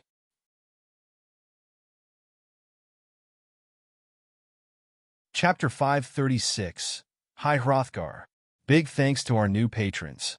At LRD Bonds, C rank. At Bruno Rubens Fernandez Kleiman, D rank. At Coiler McCoy, D rank. 7,000 steps, huh? That sure went fast. John exclaimed, then looked behind him to see Lydia, who was out of breath and barely keeping up. It was probably due to the air being thinner and the drop of the oxygen density the higher one goes. For normal people, exerting effort at such height is torturous, especially when one's lungs hurt so damn much. The mind would start going numb after doing something exhausting, and the efficiency of any person would go down a few notches. To voice masters, on the other hand, such a problem is easily solvable. Breathing techniques and managing the inner body may seem like fantasy methods to normal people, but if someone can find the capacity to breathe in the void and the chaos, one is already out of the normal people's realm. Energy breathing is simply a secret which may seem like a very complicated method at first, but it is manageable with good enough understanding. Breathing through the skin is certainly the answer here, since the skin can efficiently take what it needs and dispel what it doesn't. The body knows itself best after all. In the case of John and Lydia, it was a normal thing to happen. Even though John instructed her many times along the way, telling someone to breathe through their ears still sounds more manageable than breathing through the skin. Still, reaching the monastery was the ultimate goal of the journey, and the monastery they reached. John casually walking, Lydia begging for breath, and Nefertiti snuggling on John's shoulder. The three had all different emotions when they finally were about to step in High Hrothgar Monastery. But before going in, John had to drop the supplies Klimek entrusted him to deliver. Yep, another side quest. The sunlight was fading away with an array of whirling mists covering the peak of the throat of the world and enshrouding it with mystery. It also thickened gloomier with John approaching the High Hrothgar Monastery step by step as if it was heralding his most anticipated presence. A month since he was summoned, and a month took him to come. Rude to the Greybeards, but necessary to the greater good. John would apologize for that if needed, but he would soon find an alternate story. An alternate story that took him from the beginning as he was about to touch the right side gate of the monastery. Wondrously, the gate opened itself, and from deep within the dark stone corridor came a young man in black robes and shaved head. A bit older than John and a tad shorter, but unleashed a strong presence that would pressure anyone with a weak heart. On the other hand, John returned double the presence with a provocative sneer. The young man was taken by utter surprise and acknowledged John with wide eyes. A Dragonborn indeed, he said in wonder. Expecting me? John asked. The young man nodded. Indeed, you were singing that terrible song on your way up. That's when I heard you. Though, The masters must have heard you way before I did, the young man said. It was John's time to be taken aback. He knew that the monks who live in this monastery were the strongest NPCs in the game, but not to hear him from... Oh, wait. He now understood how they knew he killed a dragon near Whiterun from this high up the mountain. Super hearing? That's new. Oh, where are my manners? This way, the young man said as he cleared the way for John and Lydia to walk in. Nefertiti nimbly jumped off John's shoulder and ran into the hall as if something had caught her attention. No one would mind a cat's behavior normally, but a cat that made it to High Hrothgar is no ordinary cat. Eager to play already? The young man laughed. The world is literally the playground of cats. No one could deny that. John spoke as if it is the most obvious thing in the world. Oh, I agree. The man nodded while stroking his short beard. I see you are a man of culture as well. John immediately took a liking on this man. Indeed, there is nothing as graceful as a cat. Goodness me, who are you? Canute, adept. Dare John. Feels like I have heard that name somewhere before.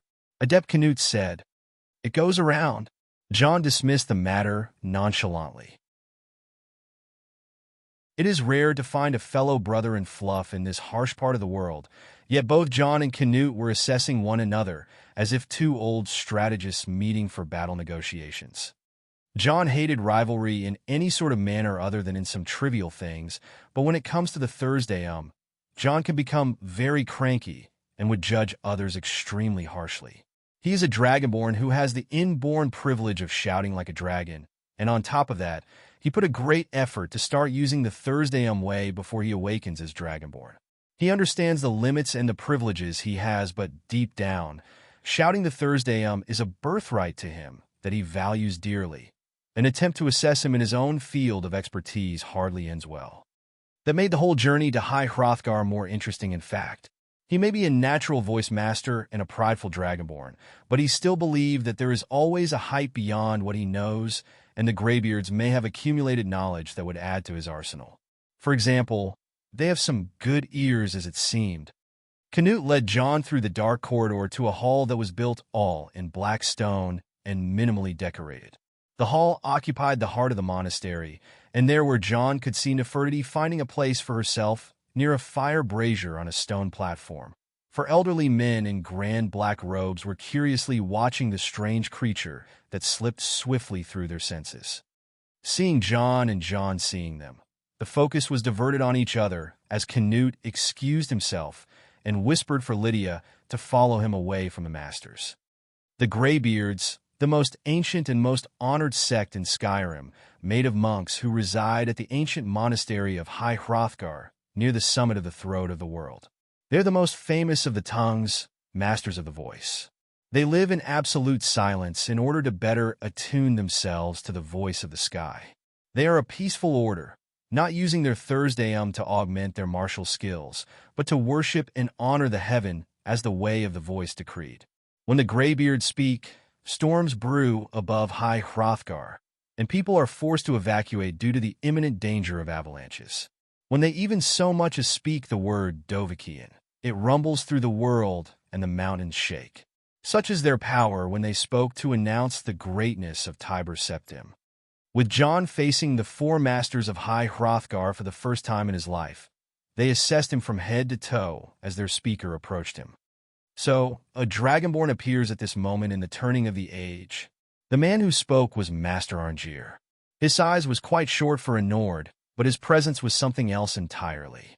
It is as if the man was not speaking, but rather a force of nature, barely trying to hold itself back.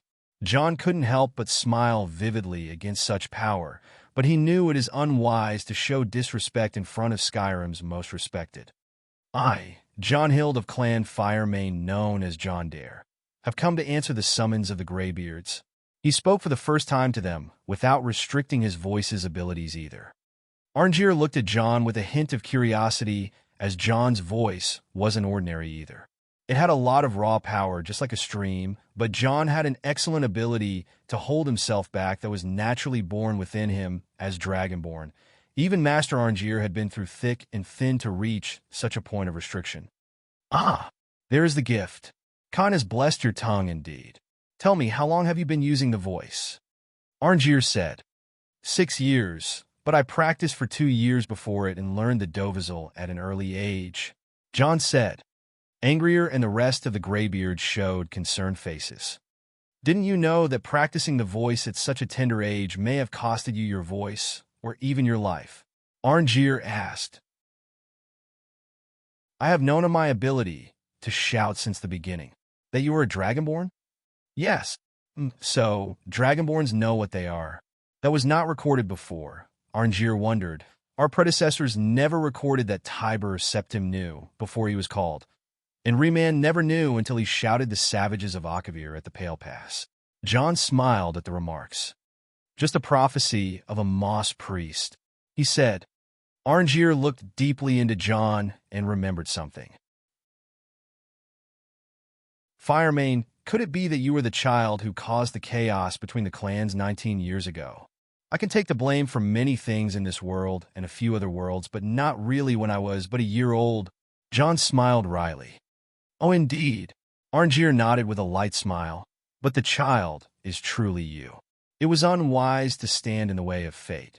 We let a disciple down that day, and he shouted those Nords to their senses. Skyrim was loud then, as it is loud today. John heard those words and contemplated on them, seeking to know what the graybeards truly are and gaze at the depth of their ways. A few words reveal what men are, and for those graybeards who rarely say anything, this was a historical moment worthy of studying. John was way above curious when it came to those people. So listening and speaking are 2 different ways? John asked. Arngeir stroked his beard and nodded. Obviously, you just listen maybe a little, but if you truly listen, you won't need to speak. Those who say that if speaking is of silver, then listening is of gold, may have underestimated the wisdom. They spoke, else they have not spoken, and kept listening. Arngeir chuckled lightly, and the other 3 masters showed slight smiles. John barely understood that this was a grandpa joke, only they found funny somehow. He had to try and listen to it, but it would be anticlimactic in such a moment. Can I learn how to listen? John asked. But we invited you to teach you how to speak. Arngeir replied. Anyone can speak, even my cat. Anyone can listen, even you can. Then how to listen? It is not a question that can be answered by speaking, even though if I spoke the answer. I see. John nodded as he just learned something valuable beyond anything he knew of the voice. To listen is not to speak. It is truly basic. Arngeir refused to say it, but gave John an obvious hint. Still, what happens when listening? Listening and speaking are 2 ways of the Thursdayum. They are not clearly the same thing, but they complete and complement each other if followed right. The Thursdayum is a tonal magic. Each word said is that of the language of the dragons, but this language transcends even the dragons, for it may be attributed to them, but it is not actually theirs. The language is the language of the sky. Dragons are the dwellers of the sky, thus it can be their native language one way or the other. This opens the door for many methods of understanding and seeing a lot of wisdom, a wisdom that even the dragons do not possess. Such a height! John thought he may learn something new, but to find that he was but a frog in a well with all those heroics under his belt, he was nearly about to burst out laughing if not for the wariness of showing disrespect. You have learned something. Does it satisfy you? Arngeir asked. If I begged to learn more, would you teach me? John asked back. I'd take your answer as a no then. Still, I have taught you all I can. Arngeir said. Indeed. I guess I would understand less if I know more. Arngeir's face brightened up for John's last remark. Many can reach the level of this understanding, but a few can think such as that. People always ask to know more, but do they truly listen? Of course, they can't be blamed if they don't properly listen, as not all who talk can properly speak. In each sentence spoken, a listener must learn. Then what if the sky itself speaks? It is hard to listen to the sky properly, so one must learn how to listen in a new way. The graybeards live on a high mountain not for the reason to be closer to the gods or the sky as some may claim, but the actual reason is to stay away from the noises of the world. They are peaceful men who do not wish to be disturbed unless in the times of great need, where they must perform their duty, such as the time where the Nords are truly endangered, or the emergence of a Dragonborn. By listening, they naturally come to learn the words of the sky, which eventually leads to their sense of hearing being keen, resulting in their voices being that of the storm. John has spent almost half of his life trying to speak the voice while all he had to do is just listen. Sigh. All of a sudden, speaking became so distasteful. John said, "Isn't it still necessary?" Arngeir asked. "Sadly. Then let us hear you speak. Give us a taste of your voice, Dragonborn."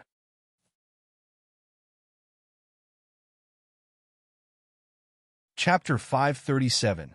High-profile pain in the ass. Skyrim has taken its fair share of trouble as of late. Year 4 E201 has been not kind to many families since the Stormcloak movement turned into a civil war and the dragons became insanely active doing minor attacks in the wild. A few caravans and patrols encountered the dragons as of late and reported high casualties, but the attacks were all over the place. It was as if the dragons were avoiding directly going against cities and towns for some reason. While John was on his journey across Skyrim side-questing and visiting the Greybeards, the ones who were left to oversee the dragon investigation were none other than his family and friends. Jelinar was responsible for internal security and anti-espionage. Wolfer was keeping the places outside the city in check, while Alina traveled south to where the dragons attacked, seeking further information while being accompanied by Isha, Mirren, and Miranda.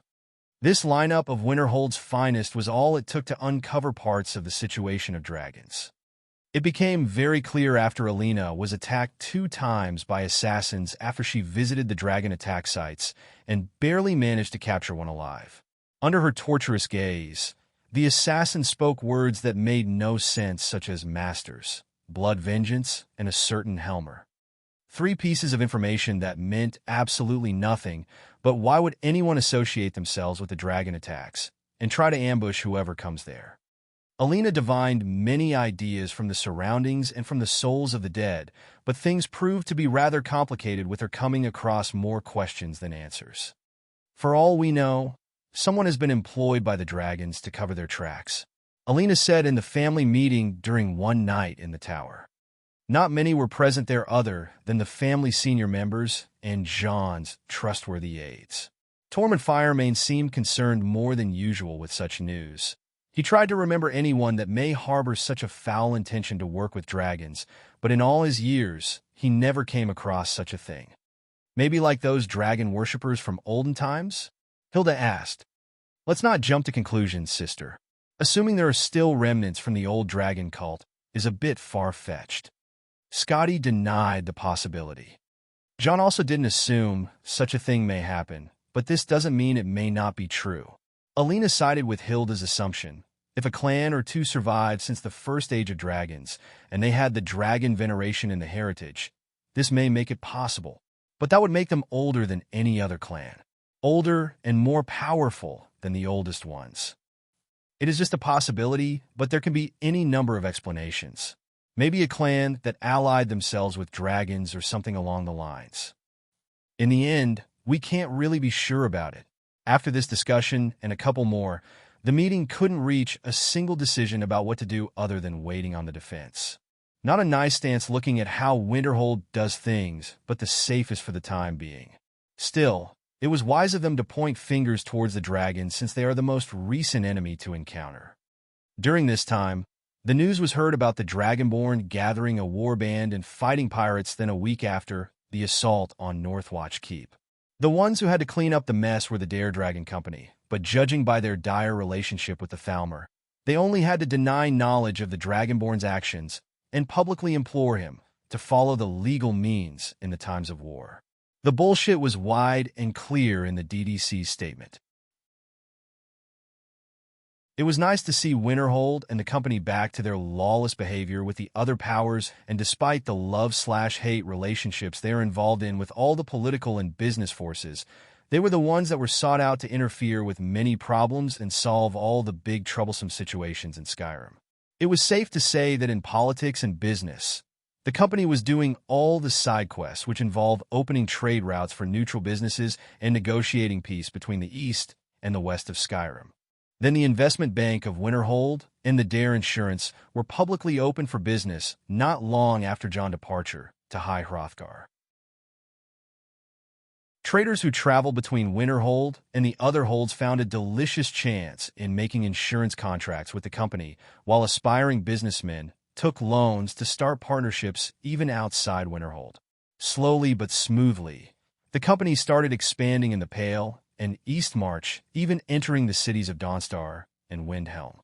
During all that, Alina was busy. Between her the minimal management she had to oversee instead of John and her job in the College of Winterhold.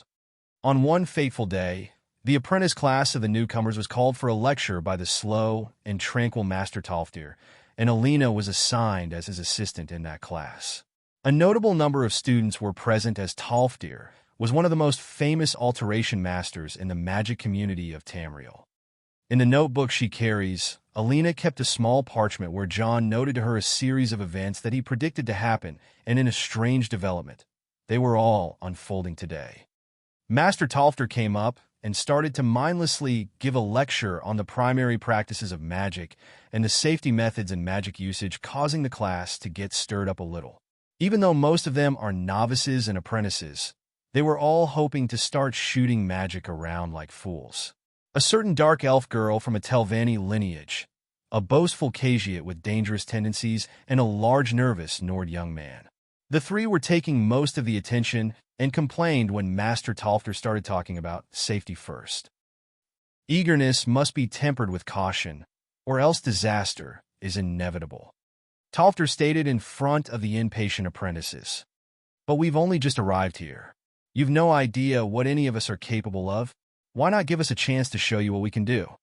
A student argued back. Talfdir sighed, took in a breath, and looked across the students, who showed the unhealthy behavior of haste. He wanted to take another opinion on the matter, so he looked around him and saw Alina present. Knowing her, she would probably give them the scolding they deserve. Teacher Alina, how do you think we should proceed? Talfdir asked. Alina glanced at the old man, not trying to realize how this situation unfolded to where he would request her opinion. According to the parchment John wrote, she should stand in a visible distance from Talfdir, right beside the students, and when that is done, Talfdir may actually ask for her opinion. Putting the thoughts aside, Alina cleared her voice and replied. Eagerness in the arcane arts is a quality to be praised, but those mages who ended up killing themselves were all eager as well. Not some fools who wish to meet the wrong sides of their fireballs. Take Master Talfdir's advice and hone your lousy basics. With a magus of his caliber offering you priceless guidance, you would reach heights of which you have never dreamt. Alina said in cold indifference, with an annoyed hint in her tone. Alina's moodiness is that of the unpredictable winds. One moment she is as sweet as a breeze, and the next she is calling the thunderstorm. She never tolerated disrespect to the masters of the college, and despite her excellent knowledge, she was the complete opposite of John when it came to teaching. John would make the one in front of him feel like a child who is watching fireworks for the first time, while secretly giving them the right amount of information they need to know. Thus his lectures, while rare, are singular in popularity. Alina, on the other hand, is academic to the bone. She would hammer her students with the harshest vocabulary she can muster, making her a scourge among the teachers who is only sought out by the elite students. Seeing Alina scolding the toddlers who recently joined the college, Master Talfdir became concerned. Even John would become concerned. His notes strictly instructed to stick to short answers, acting as either passive or negative, but Alina wouldn't be Alina if she didn't add some Alinaism. The newcomers were well aware of who that woman that covers her face is. Yet despite that, they were all in agreement that they needed to jump into the practical first. From that point, Master Talfdir thought about humbling them a notch. All right, let's settle down. I suppose we can try something practical. In continuing with our theme of safety, we'll start with wards. Wards are protective spells that block magic. As soon as they were satisfied, they exchanged words of compliment. This was surely refreshing, Dame Alina. I haven't done that much effort for years. Foo. Indeed, Master Tolfdir. Exerting effort is surely beneficial. I am sure the juniors have managed to grasp the essence of what is necessary to be an excellent mage from this exquisite exchange. Alina said as she turned around. Mouse agape and skin going pale. Most of the students were at the limits of their wits as the blinding exchange a moment ago took them by surprise. Well, I'm sure they learned something. Anything? Alina spoke quietly to Master Tolfdir. Well, I hope this becomes more of an encouragement for you young ones. The path to enlightenment is not easy. Also, the anti-undead magic spells are quite popular and easy to master. You should use them to spar since they will not cause you harm. Tolfdir said. You are quite right, Master Tolfdir. It will also make Master Colette very happy now that people would be interested in using restoration magic. We should suggest adding restoration training duels to the course. Aside from some tan and skin burns, nothing can't be healed. Indeed. Well then, I guess that's it for today. Leave your questions for Teacher Alina. For the next lesson, I think perhaps we're ready to begin exploring some of the various applications of magic throughout history. The college has undertaken a fascinating excavation in the ruins of Sarthal nearby. It's an excellent learning opportunity. I suggest we meet there in a few days and see what awaits us inside. That's all for now. Thank you. The class was dismissed with Master Tolfdir walking away and Alina taking over. She haughtily stood over the class looking down on everyone and everything.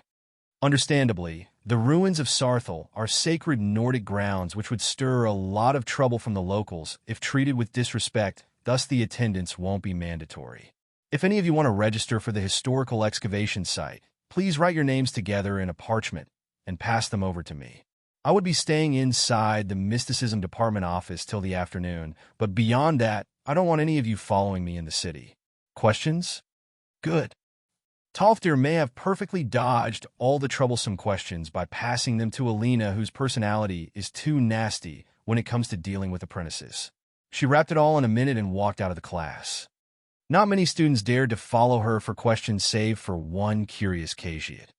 Teacher Alina, this one has some questions. The Khajiit spoke. Speak, Alina replied without sparing him a look. This one's name is Jargo. It has been very long since Jargo started studying magic, and Jargo aims to be the best. Jargo said, You're aiming high, huh? Best of luck. Alina looked at him in a funny way. Thank you. There is much for Jargo to aim for. There is skill in magic, there is charm, and there is a strong will. Jargo will be successful. Of this, there is no doubt. All right then, Teacher Alina, wait. Jargo has a few more questions. Be quick. Jargo is a natural investigator, and he found out that the best mage in his age group is called John Dare. Can Teacher Alina help Jargo be better than John Dare? Jargo asked. Alina took a few moments of realization to wrap her head around what Jargo said. The Khajiit is surely competitive way beyond his own good. All right, Jargo. Alina nodded and continued, but Teacher Alina has a question for you. By all means. Jargo complied. Good. What happens when a Khajiit is struck by 100 MP of shock magicka? She asked. Jargo was about to give it a thought, but he quivered badly and shook his head as he saw Alina aiming a hand towards his feet. Well, same as anything else. BZZT. According to Alina, John's only competition is her, so anyone else better get in line. With the crazy Khajiit out of her way, she was about to step over him when another figure popped up out of nowhere and started poking the unconscious Khajiit with a twig. Poor kitty. John would be angry with you if he knew you hit a cat. Rude Khajiits do not count. Alina replied. Why are you here, Joel? Can't we wives check on each other from time to time? Alina covered her hand with shock magicka once again. All right, sheesh woman. Joel retreated away as she took out a small scroll from her pocket. A report came in from Jalmarch. She said, It is regarding the agents we planted around the ruins of Ustengrav. We managed to ambush her. Her? Alina asked. That woman, the one that tried to steal the Dragonstone from us in Whitron. Del something. Wait, you captured Delphine? Alina was surprised. Yes, she is being shipped to Winterhold on the Iron Maiden at the moment. Prior to his leave, John assigned Team Zero to guard the ruins of Ustengrav, where the founder of the Greybeards, Jürgen Windcaller, was buried. Delphine would appear there to steal another item from the Dragonborn, and John was onto her. With an ambush, she fell to the excellent talents in Team Zero. Right now, Winterhold has managed to bring down another high-profile pain in the ass, that you're tuning into the Romance Rendezvous YouTube channel. We're so grateful for your support, and don't forget to subscribe to join us on this incredible journey through captivating stories. Your generosity through donations truly makes a world of difference, as it's the primary source of revenue that allows me to expand and enhance this channel for you. Thank you from the bottom of my heart for being a part of this adventure.